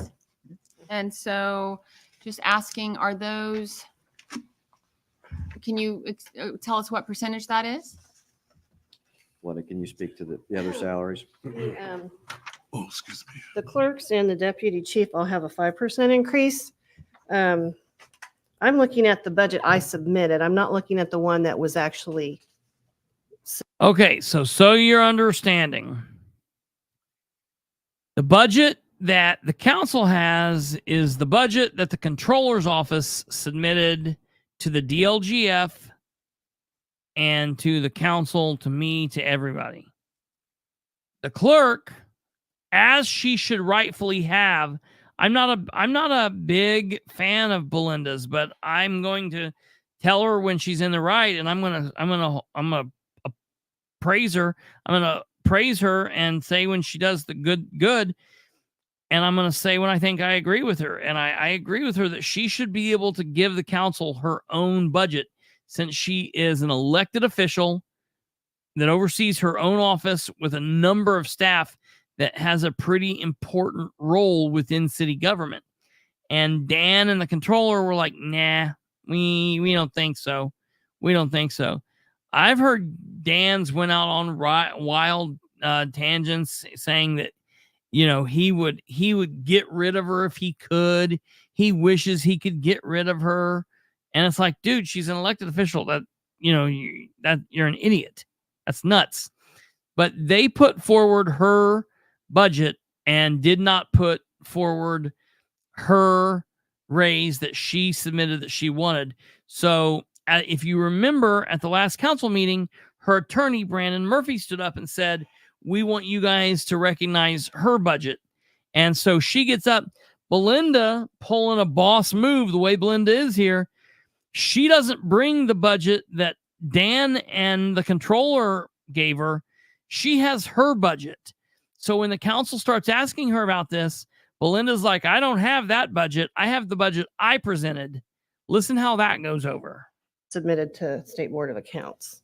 My increase was different. Okay. Unfortunately, we will be reviewing the budget that was submitted and published. Okay. Well, I don't have that in front of me. I'm sorry. That's okay. But it's just 5% for everyone. I don't have that in front of me. I'm sorry. Submitted? Yes. Mm-hmm. Okay. Mr. Wright, can you, what, okay. So the percentages in all of those positions? Okay, thank you. So the clerk was 5%, and then all the following increases were 1%. The clerk was 5% plus the 1. Okay. Mm-hmm. Yeah. Thank you. And then the only other, the legal services is something that you've added this year. The No, actually, I added that last year. Yes. Okay. By statute, I'm allowed to have a attorney, and so when I realized that, I requested one, and they supplied me with one. I picked Brandon. So I would note, and I don't think it's of any concern, there was a discrepancy in that line item between what the clerk submitted and what was submitted also. That the amount in that is sufficient to cover my services. So okay, there's no concern there. Thank you. All right. Are there any other questions from the committee for Ms. Munson? Good. No. And then you wanted to ask that your legal representation could say a word? Yes. Yes. All right. Sorry, I may have jumped the gun a little bit, That's Council. okay. I think you'll recall I was up here at your last meeting, and I submitted to you what the clerk submitted to the controller's office for her budget. The two line items that are significantly different would be 411,018 and 411,069. Those would be the salaries for the city clerk and the chief deputy clerk. Those numbers that were submitted by the clerk didn't come out of thin air. They were based on her work in evaluating comparable city clerks and chief deputy clerks in other municipalities. On behalf of the clerk's office, we would like to request that this council fund those salaries up to the levels that were submitted in the clerk's budget. Of course, we recognize what's been published and some limitations that council has. However, council does have the ability to set salaries through the salary ordinance and perhaps also through additional appropriations next year. So we think there are some avenues by which council can fully fund those requests, and we also think that they are appropriate. City clerk's a very important position. It's an elected official position, and then also the $45,052 that we're requesting for the chief deputy clerk is certainly appropriate for a supervisory position in that office. We also think that in the future, this council ought to give some consideration to having the clerk submit her budget directly.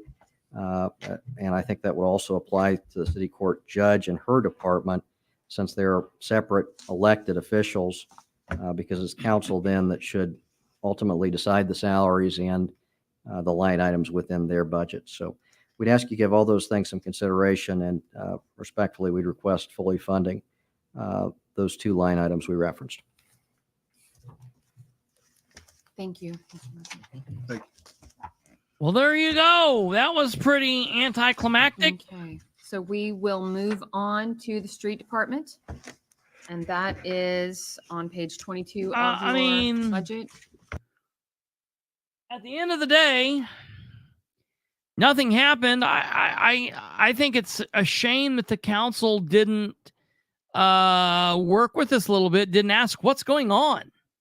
Why is there a discrepancy here?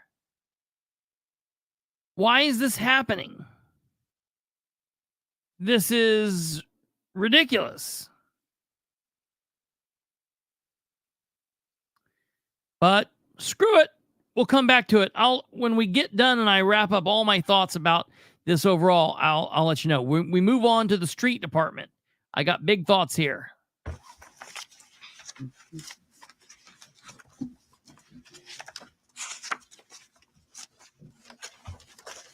There was a supplement in your mailbox, 2024-2025 Public Works headcount. Yep. Hello. Good evening. All right. And so we move into, you are one of the departments that puts all salaries in one line item. Correct. And the supplement that you provided, could you walk through that? It's the far left column is what you increase those salaries for 2025, and then far right would be what the total salary is for that position. So superintendent, 78,539.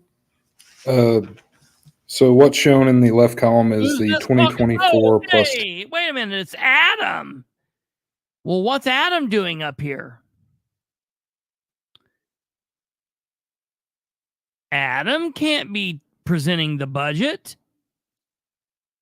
Adam is not a full-time department head employee of the city of Muncie. He gave that up. He quit. Adam is now a contract employee.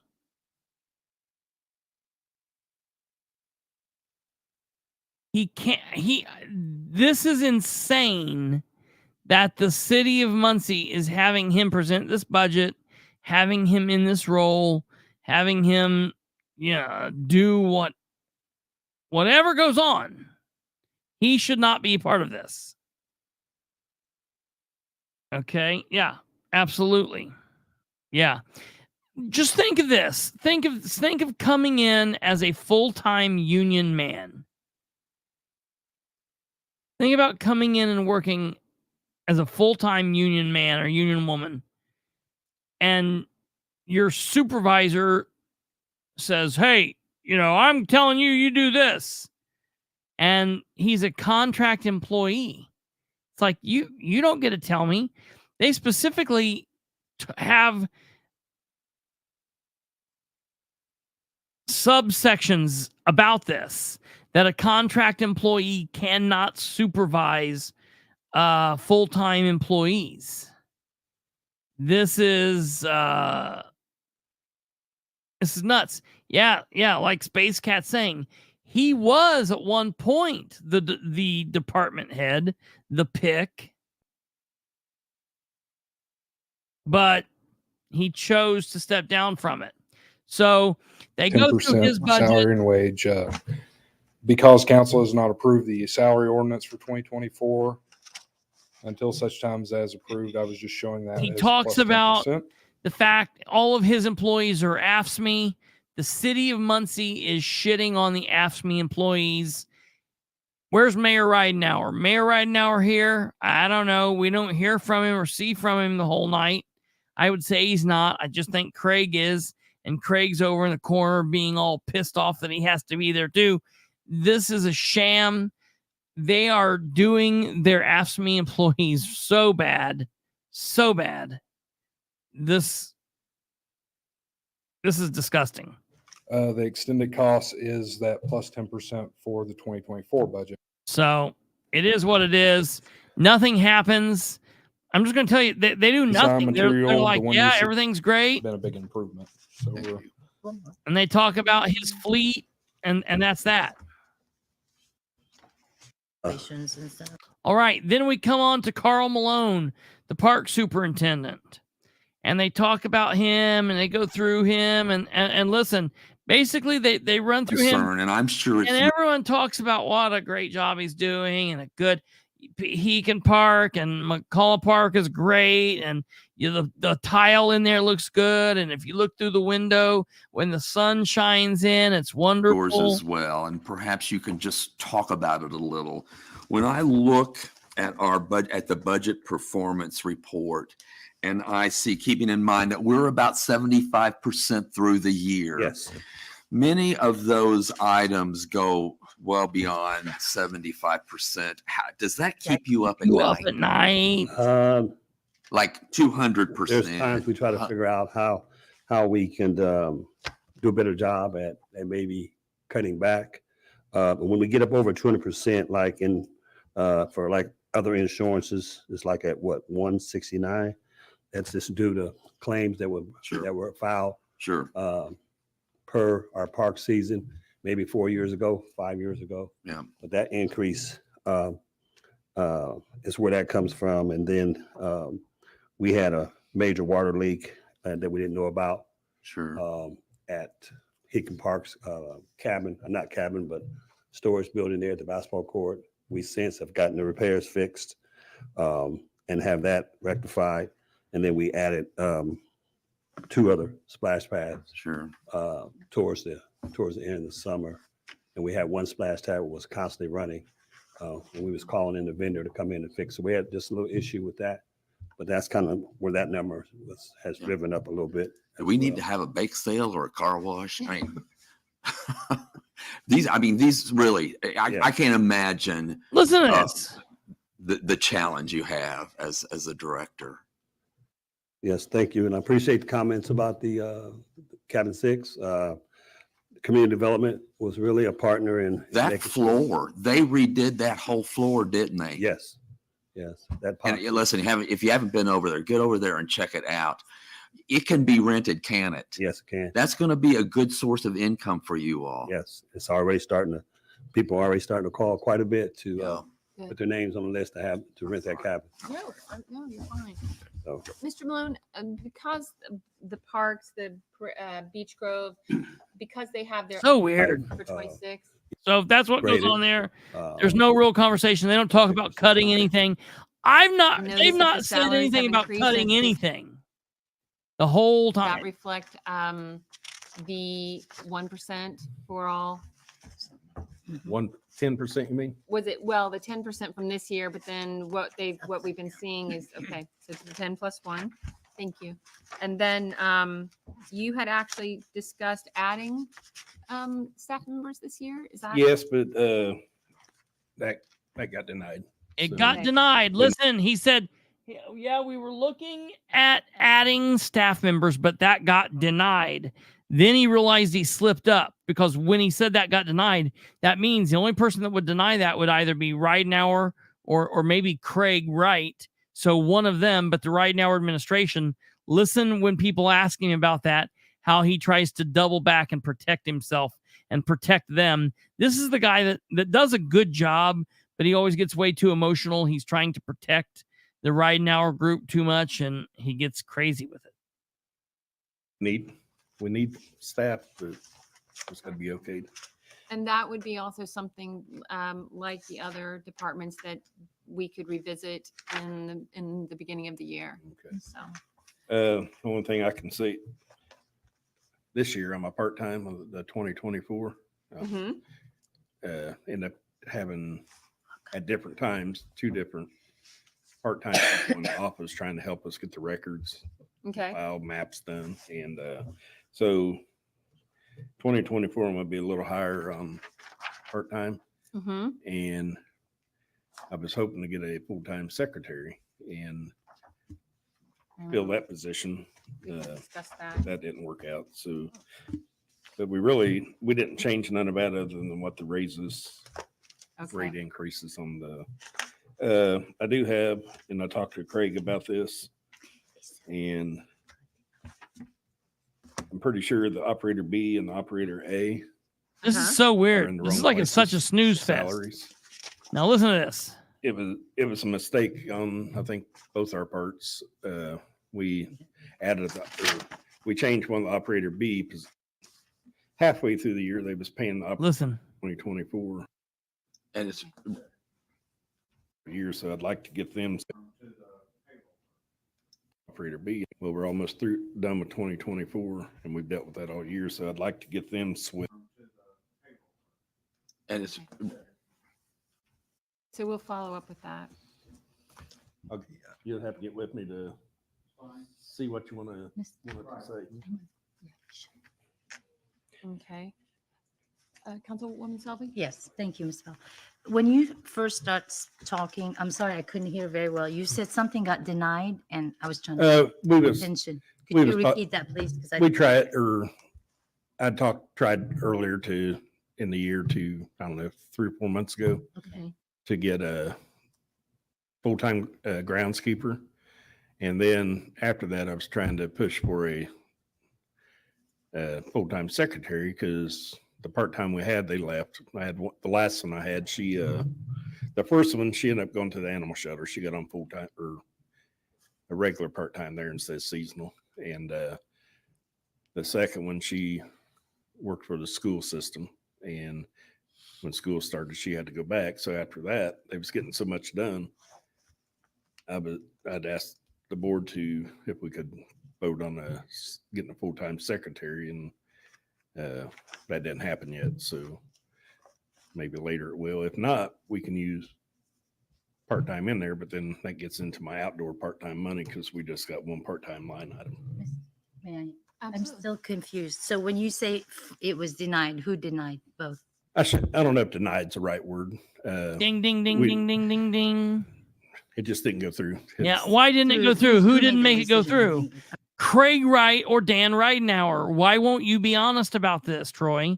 I mean, I'm stuck right there. Well, on the secretary, Yes. the board. The board. Okay. Yeah. And the full-time grounds? I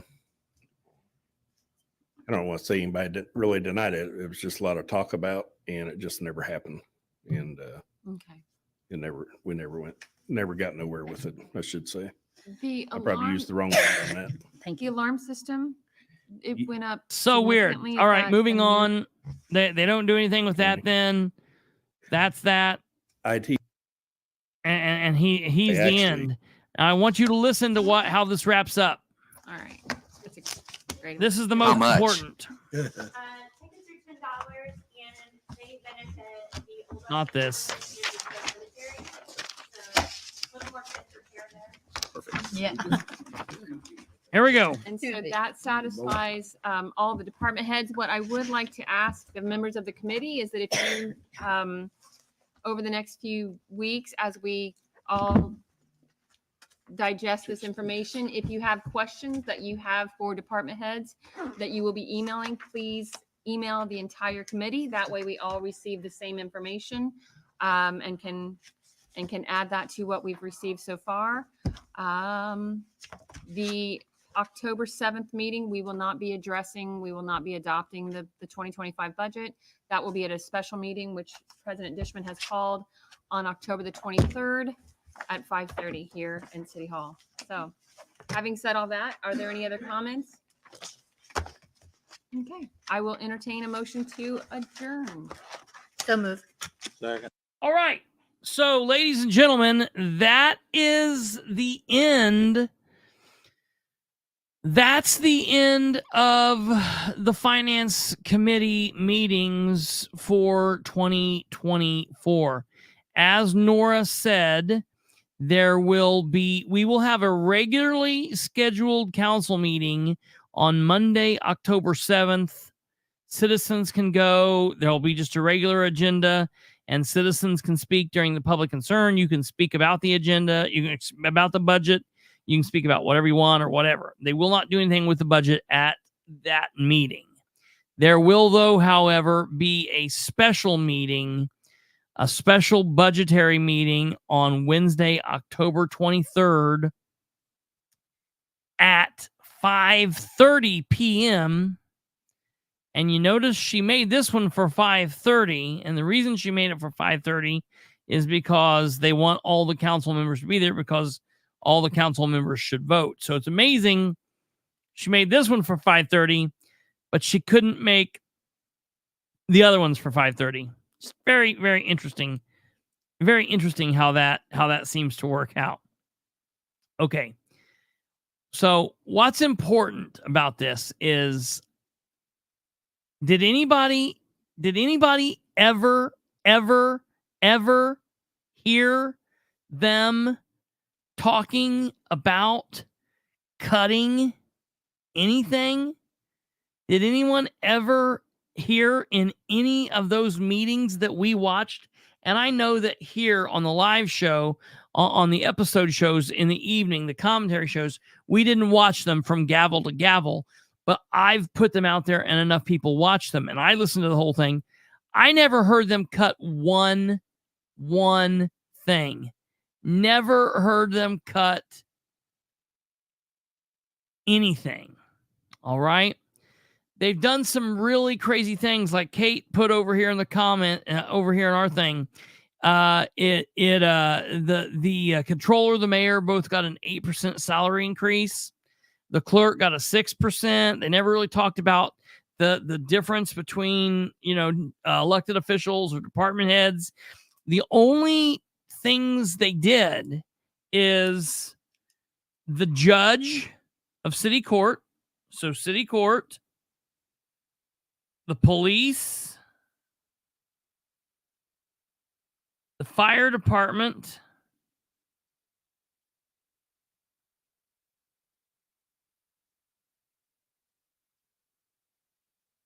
let me look here. The city clerk, excuse me, the city court, the Muncie Fire Department, the Muncie Police Department,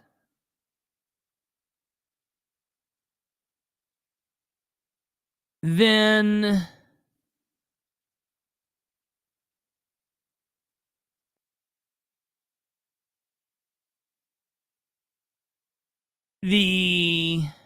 that's it.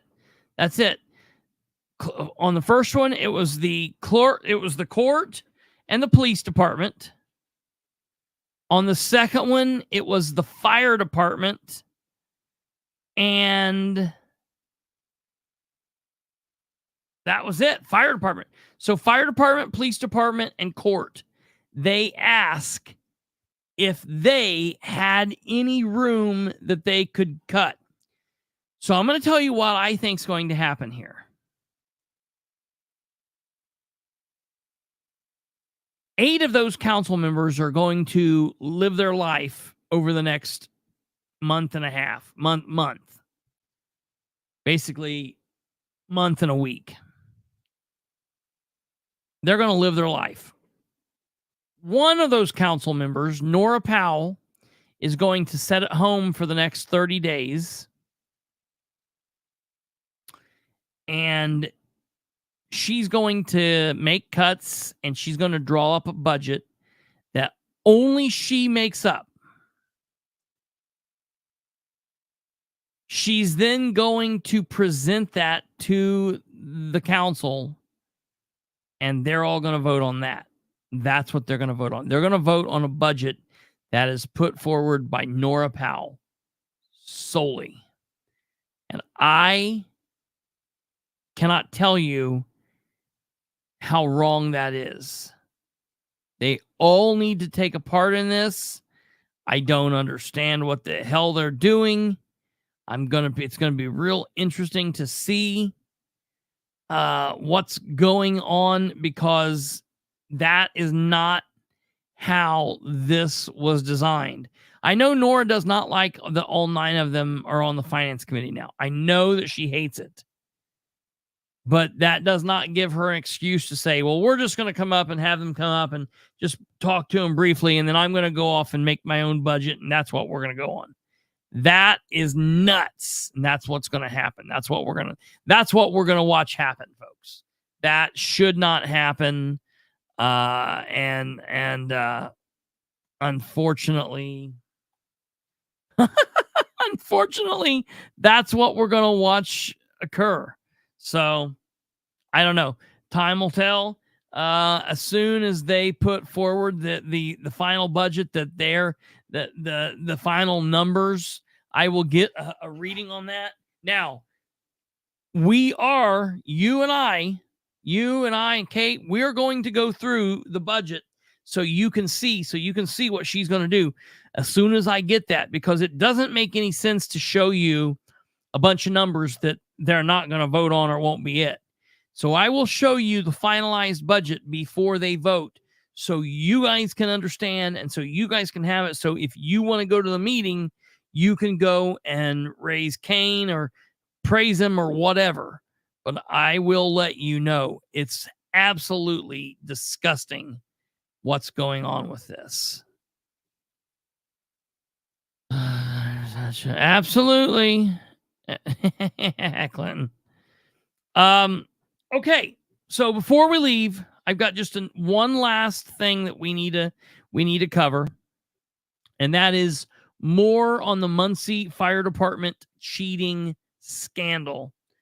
And this is a big deal. Over the course of the last year, basically since this time last year, we have been talking about a scandal that has rocked the Muncie Fire Department.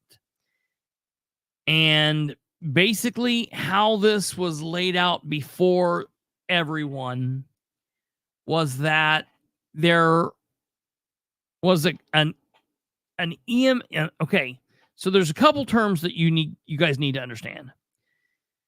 EMS and EMT are basically interchangeable. There's a few different words out here. EMS, EMT, paramedic, ALS, BLS. What are all these terms?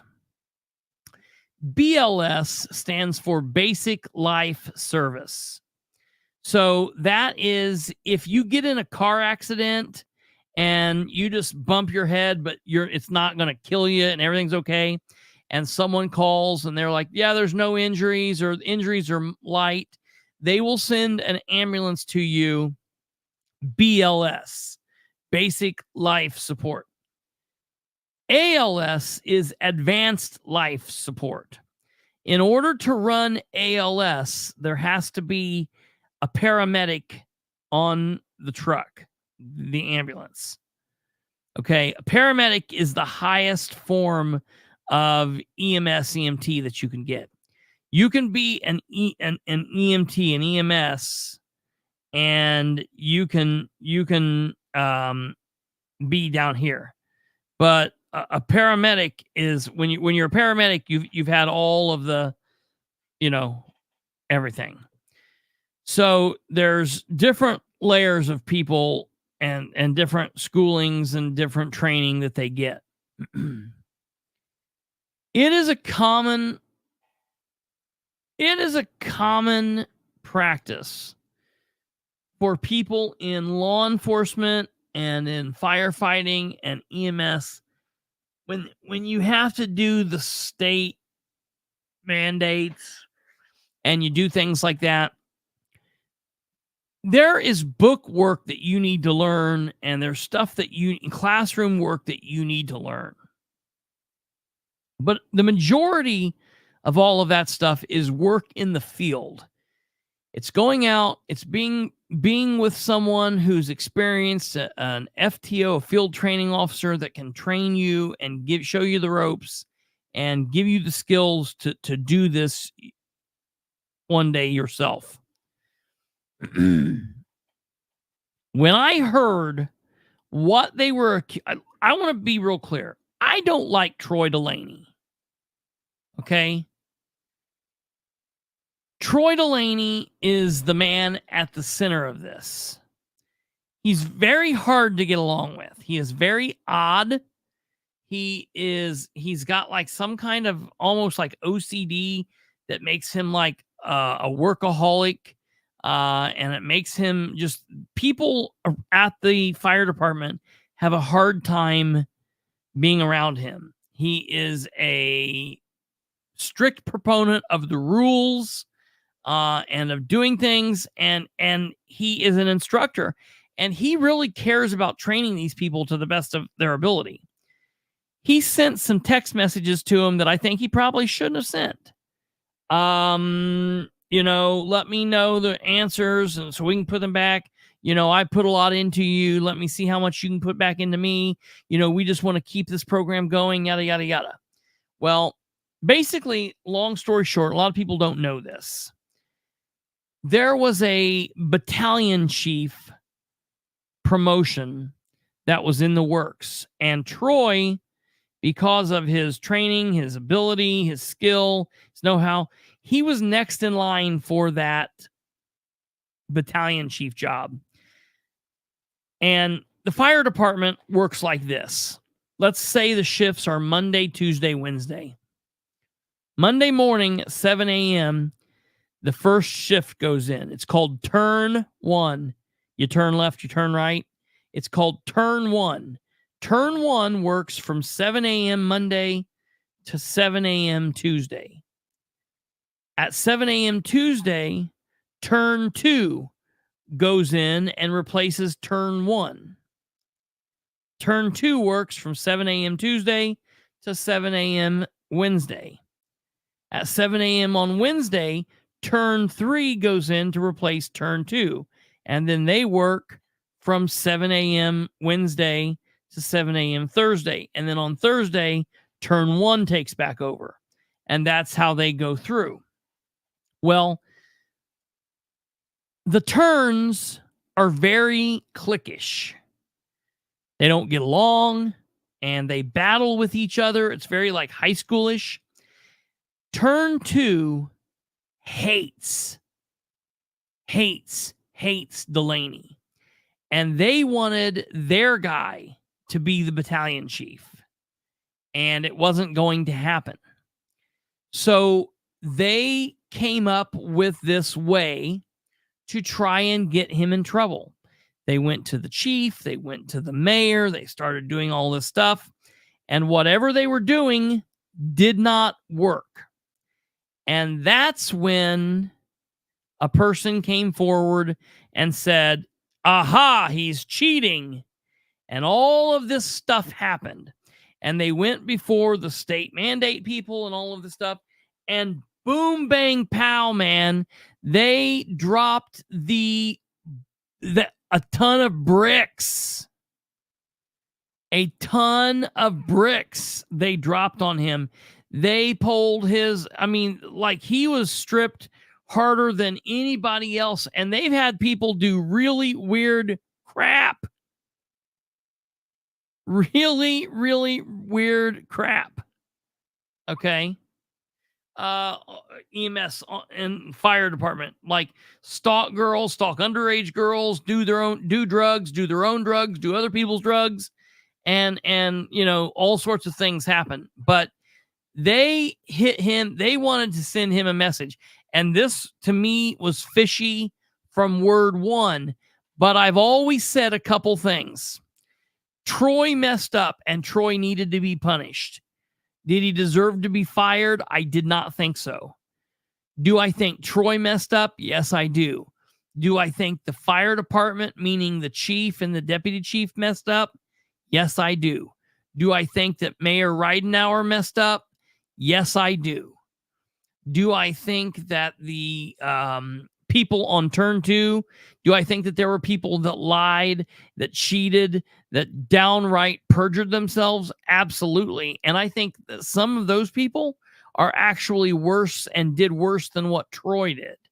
And so the state agencies that give their certifications came and stripped Troy. And some of them, they stripped him for 7 years. One of them, they said he couldn't have one back till 2030, essentially ended his career. Well, he appealed what happened, and all of this basically happened in closed doors where Troy wasn't able to face his accusers. And that's not how the system is designed in America. That is a bullshit way. You are innocent until proven guilty, and you should be able to face your accusers in a court of law. Well, he appealed, and they went through an administrative judge, and back several months ago, they had this trial, lasted all day, maybe it lasted a couple days, and the judge this week issued her findings. And I want you guys to hear this. This is our last thing that we're going to do before we go. I want you guys to hear this. This is really important that we hear what's happening here, because this is very similar to when the police department did away with the 2 police officers for doing coke. And then the judge came back and said, hey, I'm just following the law. You guys screwed up and did this without going through the proper steps for the contract. And so you have to reinstate that. That is essentially what this judge did with Delaney. The judge said this was too much. You guys went overboard. But there's some very important information. Okay. Listen to what happens here. Listen to what happens here.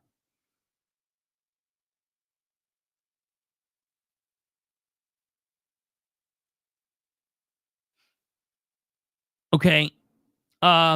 Judge says state regulators went too far when punishing Muncie firefighter at center of alleged cheating scheme. Okay. That's the headline. An administrative law judge released 2 orders this week. Now, I am not prepared to put those orders forward. I'm doing some more work with these orders, and sometime next week I will put the orders up, and we will go through them. We will go through them up. We don't have enough time to do that tonight. I just want you guys to hear this, and then we will go through everything, because there's more at stake here than just Delaney, and I want you guys to hear this. A Muncie fire captain accused of helping EMTs and firefighters cheat on their exams has scored a significant legal victory that might save his job. Administrative law judge Connie Ingram, released 2 orders this week that largely overturned prior disciplinary decisions against Troy Delaney to revoke all of his firefighting and EMT certifications. If the non-binding orders are accepted by the state, it would clear the way for Delaney to return to his job at the Muncie Fire Department rather than facing an abrupt end to his 20-year career as a first responder. Allegations of cheating. The longtime firefighter made headlines last year in 2023 after sources inside the Muncie Fire Department sent packets of information to Channel 13 News and the Indiana Department of Homeland Security. The packets contained evidence claiming that Dulaney had allegedly pressured fellow MFD colleagues to provide him with questions and answers they saw on their EMT and firefighter certification exams. The evidence also claimed Dulaney then shared those questions and answers with other new EMTs and firefighter recruits that helped them pass their upcoming test. Collecting actual test questions and answers and sharing them is a violation of both the test rules and state law that can result in serious disciplinary action.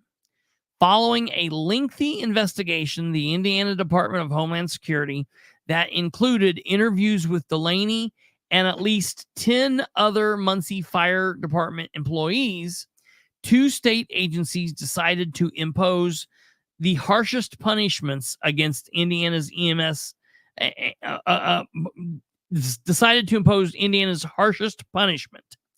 Indiana's EMS director revoked all 5 of Dulaney's EMT certifications, and the Indiana Board of Firefighting Personnel Standards and Education voted to revoke all 62 of Dulaney's firefighting certifications. The punishments were the most severe professional discipline available under the Indiana law and would essentially end Dulaney's career as a firefighter and EMT in Indiana. Dulaney appealed those orders to the administrative judge and insisted that he did not knowingly violate any statute, and arguing that the state investigators were unfair and ignored important details. This summer, Dulaney acknowledged to the judge and to the news channel that he had been, quote unquote, in hiding for more than a year following these allegations, and that he had organized the allegations that he had organized a cheating scheme inside Muncie Fire Department. His silence ended when the fire captain appeared at the administrative law hearing in late June to defend himself against the allegations and to seek a different outcome. All I ever wanted to be was a Muncie firefighter. I did not want to be a firefighter anywhere else, Dulaney told administrative law judge Carrie Ingram. During the 10-hour hearing, Dulaney acknowledged that he did collect test questions from EMT students. He also admitted that he did send texts that told those students, "You owe me." The controversial text instructed the students that at some point after their text, they needed to text Dulaney individually with any exam questions and verified answers that they could recall. The message from Dulaney also said, "I want to see how much you are willing to invest back into me." Several of those students in his EMT class testified at the hearing that they, quote unquote, felt pressured to provide Dulaney with the questions and answers because they considered the test to be a direct order from a superior. But Dulaney told the judge that he did not know that collecting and distributing test questions technically violated the rules. He also told Ingram that cheating allegations were politically motivated and fabricated by those who feared Dulaney's intense demeanor and who wanted to deny him a rightful promotion.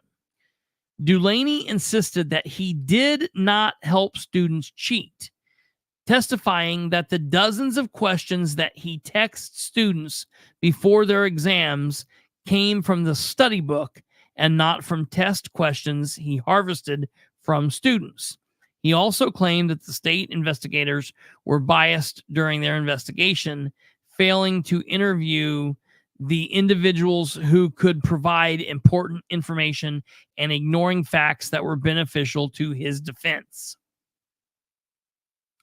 Several current and former employees testified on Dulaney's behalf, telling the judge that Dulaney has a strong work ethic and character. I have not seen a firefighter more dedicated to the advancement of our personnel, one coworker told the judge. Captain Delaney is the best at what he does, added a former supervisor. Delaney's attorney, Chris Jeter, told the judge that the state's case against his client boiled down to a handful of text messages taken out of context, resulting in a misguided conclusion and unwarranted penalties that far outweighed any potential violations. Judge orders major reversals. All right, listen to this. After listening to all of the testimony and reviewing all of the evidence presented at the trial, the administrative law judge has now released her findings. When it comes to Delaney's status as a firefighter, Ingram reversed the state's previous order to revoke all 26 of his firefighter certifications.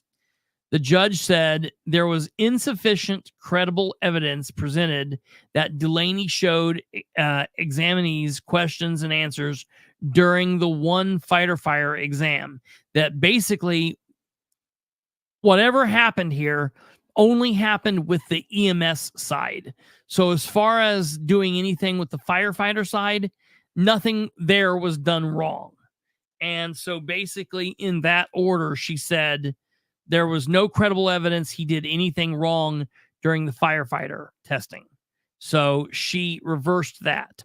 Without that evidence involving cheating on any firefighting test, Ingram said the Board of Firefighter Personnel Standards and Education overstepped its authority when it revoked Delaney's firefighting certifications based on allegations of misconduct that occurred while he helped prepare EMT students on their national EMT exam.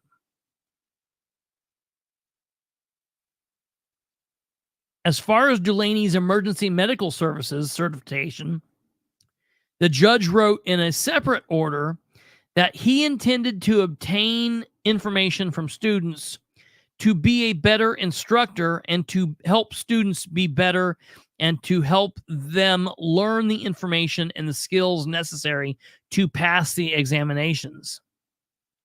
None of Delaney's actions constitute fraud or material deception. She also determined some of the testimony offered against Delaney by some of his colleagues to be not credible. In the findings, she actually calls out, I think, 3 or 4 firemen and basically says they lied. They perjured themselves under oath. That's crazy. Ingram said even though Delaney may have had good intentions, his actions still rose to a level of immoral conduct. In her decision, the judge said by asking for specific questions and answers to actual examination questions, Delaney did cross a line into conduct that is inconsistent with what is right and honest. That violation of state law is eligible for punishment by state regulators. But the judge said that the decision by the state's EMS director to revoke all of Delaney's EMS certification for 7 years was the harshest penalty allowed, and it exceeds the gravity of what Delaney's actions were. Instead, she modified the punishment to include the following recommended penalties. Revoking Delaney's EVOC, Emergency Vehicle Operations Course, instructor certificate for only 2 years rather than 7 years, which means the revocation would end in May of 2025, May of next year. Suspending Delaney's other EMS certifications only through the end of 2024, rather than revoking them until 2030. Meaning they would all be good to go at the end of this year. Placing Delaney on probation for 5 years, with the probation ending in May of 2028. It means that Delaney could soon get exactly what he wants, returning to work as both a firefighter and EMT. I am fighting to get my job back because I feel that there is more to do, he told the judge while testifying in June. I want to be impactful in my community. What happens next? The judge's decisions are not technically final. Both the state and Delaney can appeal Ingram's orders and recommendations. Even if they do not appeal, the ALJ's orders and recommendations then go back to the Board of Firefighter Personnel and Standards in Education and the Indiana Emergency Medical Services Commission to determine whether those bodies accept the non-binding recommendation to reverse and modify Delaney's punishment, or if they want to instead stick with their previous findings and penalties. The group can issue their own final orders or send the matter back to the judge for additional proceedings. If either party is not satisfied with the outcome, they can then appeal once again to a local court. We are huddling up to discuss the next steps. No decisions yet have been made, Delaney's attorney Chris Jeter told the news reporter, adding that his client is not yet ready to discuss the judge's decision. Troy does not wish to speak with the media, but thank you for always reaching out and trying. I would just submit that the ALJ findings tell a much different and far less egregious story than what was originally reported, he wrote in an email. David Hosick, a spokesperson for the Indiana Department of Homeland Security, the state agency that includes both the Indiana EMS director and the Emergency Medical Services Commission, said the IDHS is considering whether to file an appeal or not. The agency has 15 days to decide its next steps. We will not be providing a comment until that takes place. Will Delaney keep his job? This is where it matters for Muncie. While state regulators are determining how to respond to the decision, administrators at the Muncie Fire Department are doing the same. Muncie Fire Chief Dan Burford told the investigative reporter Thursday afternoon that he had not yet received a copy of the decisions, but he expected to have a copy to review by the city's legal counsel as of Thursday night. We're going to have to do a thorough review and then decide where the department will go and whether there will be any discipline or not, Burford said. The administrative law judge did find that there was some immoral behavior. Morality is important to us. The fact that she recommended suspension through the end of the year has some gravity to it. While the Muncie Fire Department has placed Delaney on paid administrative leave for the last 16 months pending the outcome of the state's investigation and the disciplinary process, a move that Delaney said turned my life upside down, so far, Delaney has faced no formal disciplinary action by MFD, period. Burford said any future decision regarding discipline might involve the Muncie Fire Merit Commission. Where we go from here, I can't say yet, but I'm glad we're starting to see the light at the end of the tunnel, the fire chief said. All right, I want to be very clear here. The Muncie mayor's administration, the fire department administration, and I don't mean Burford, I mean under the previous chief before Burford, which was Robert Meade, screwed this up every which way they possibly could had. Every which way they possibly could have screwed this up, they did. They did not seek to punish him. They were taking part in this high school back and forth. He said, she said, I'm going to run and tell the teacher, I don't like you. I don't want to sit next to Johnny in class. You know, Susie pulled my hair kind of bullshit. That is not the way that the city administration should be running. They should be leaders. They should come out on this, and they should be decisive. And I think that their lack of decisiveness has allowed for this to happen. I'm going to tell you folks, At the end of the day, it is not about whether or not a student EMS or EMT or firefighter got the best correct answer on question number 27 in a book where people a lot of times don't test well.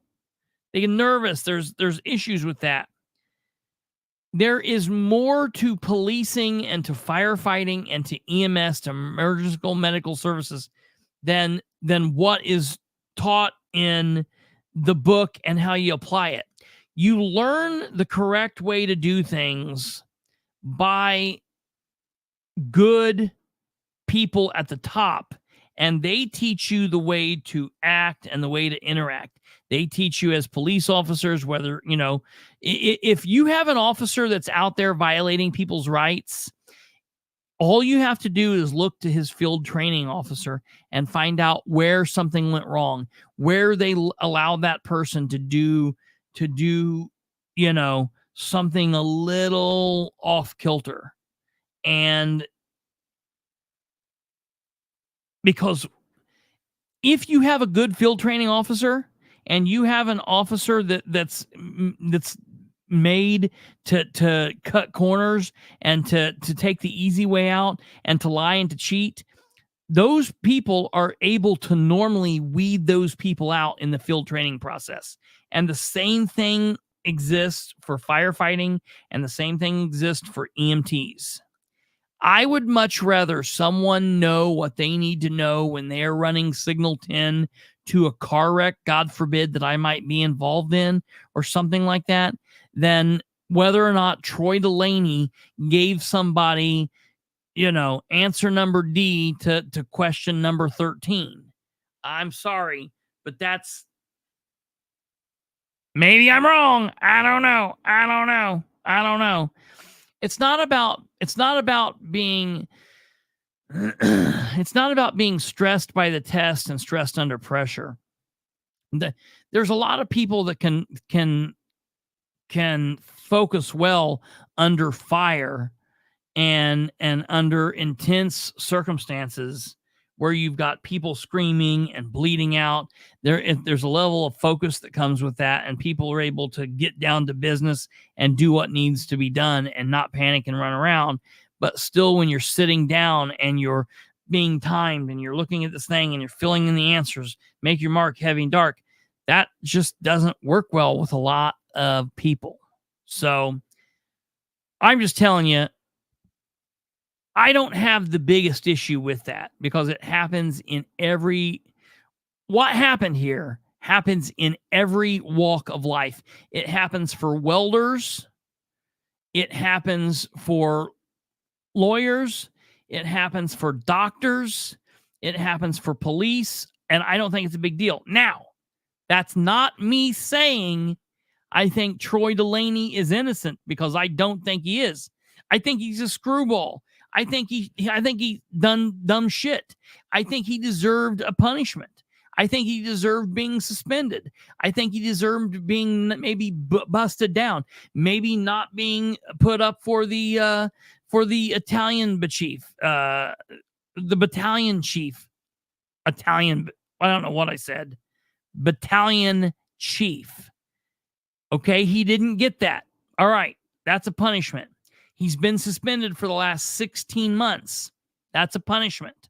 Guess what? It's September. Keep him suspended for the rest of the year. Have him start new back on January 1st. He's on probation until May of 2028. And watch his ass. Drug test him. Don't have him doing any instruction for a while. And have him go through the morality classes and go talk to a counselor and do all that shit. But let him come on back. He's I don't think what's happened here is enough to end a career. That being said, the Muncie Fire Department also has to deal with the 3 or 4 firemen who went down there and lied under oath. And that, my friends, is why I'm not releasing the ruling just yet. When I release the ruling, I will be releasing the names of the firemen that lied under oath. So there's that. All right. That is going to do it for us for tonight, for this week. Thank God it's been a crazy week. It's over. Thank God, thank God, thank God. Tomorrow's a break unless something stupid happens. Hopefully that does not happen. I would love to ask you guys to do me the biggest favor, and Kate, do Kate a favor too. Like the show before you go. It's not that hard. All you got to do is go down there and click that bell. Give us a yell. What the hell? All right. It's very easy. Just ring a ding before you leave. Click the thumb, click the bell, and then you guys can go on about your night. We will not be here tomorrow night. We will return Sunday night as usual at 9 p.m.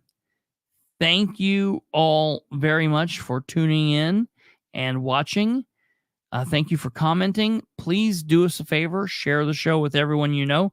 Help spread the word. I've been seeing this thing going around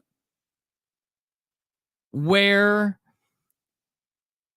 people in in politics, candidates and news organizations have been asking people what your favorite podcasts are.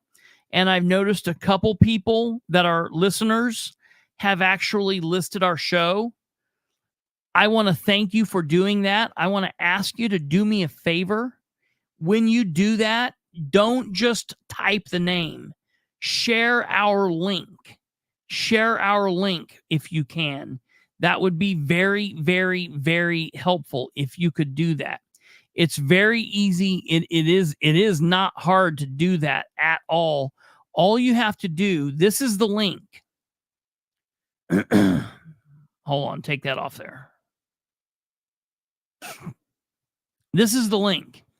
YouTube.com/at the political spotlight, all one word. YouTube.com/at the political spotlight. If you need help, ask me. I'll shoot it to you. But when you're doing that, share our link. That way, all people have got to do is click on it and they can get to us. So for those of you that have done this, thank you. I also saw 2 people that listened to the show that put a bunch of podcasts in, but did not put us in.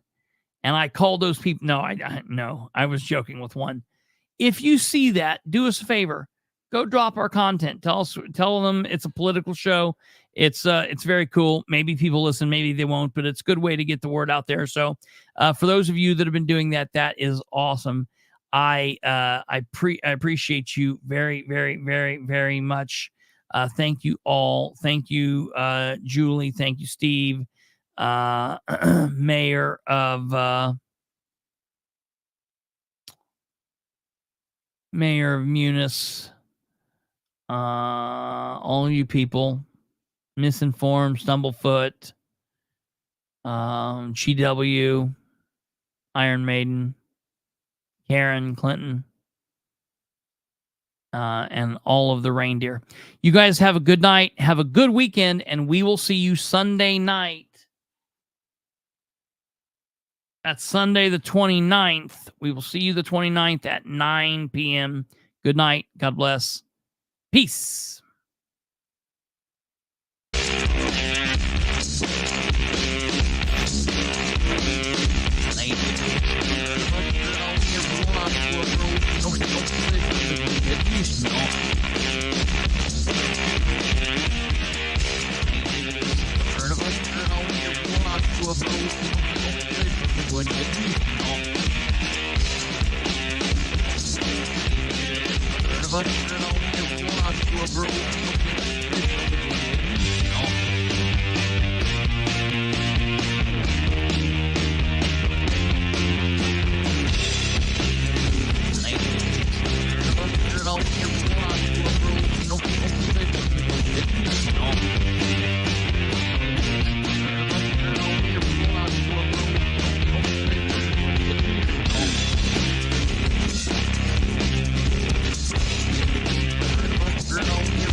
You know,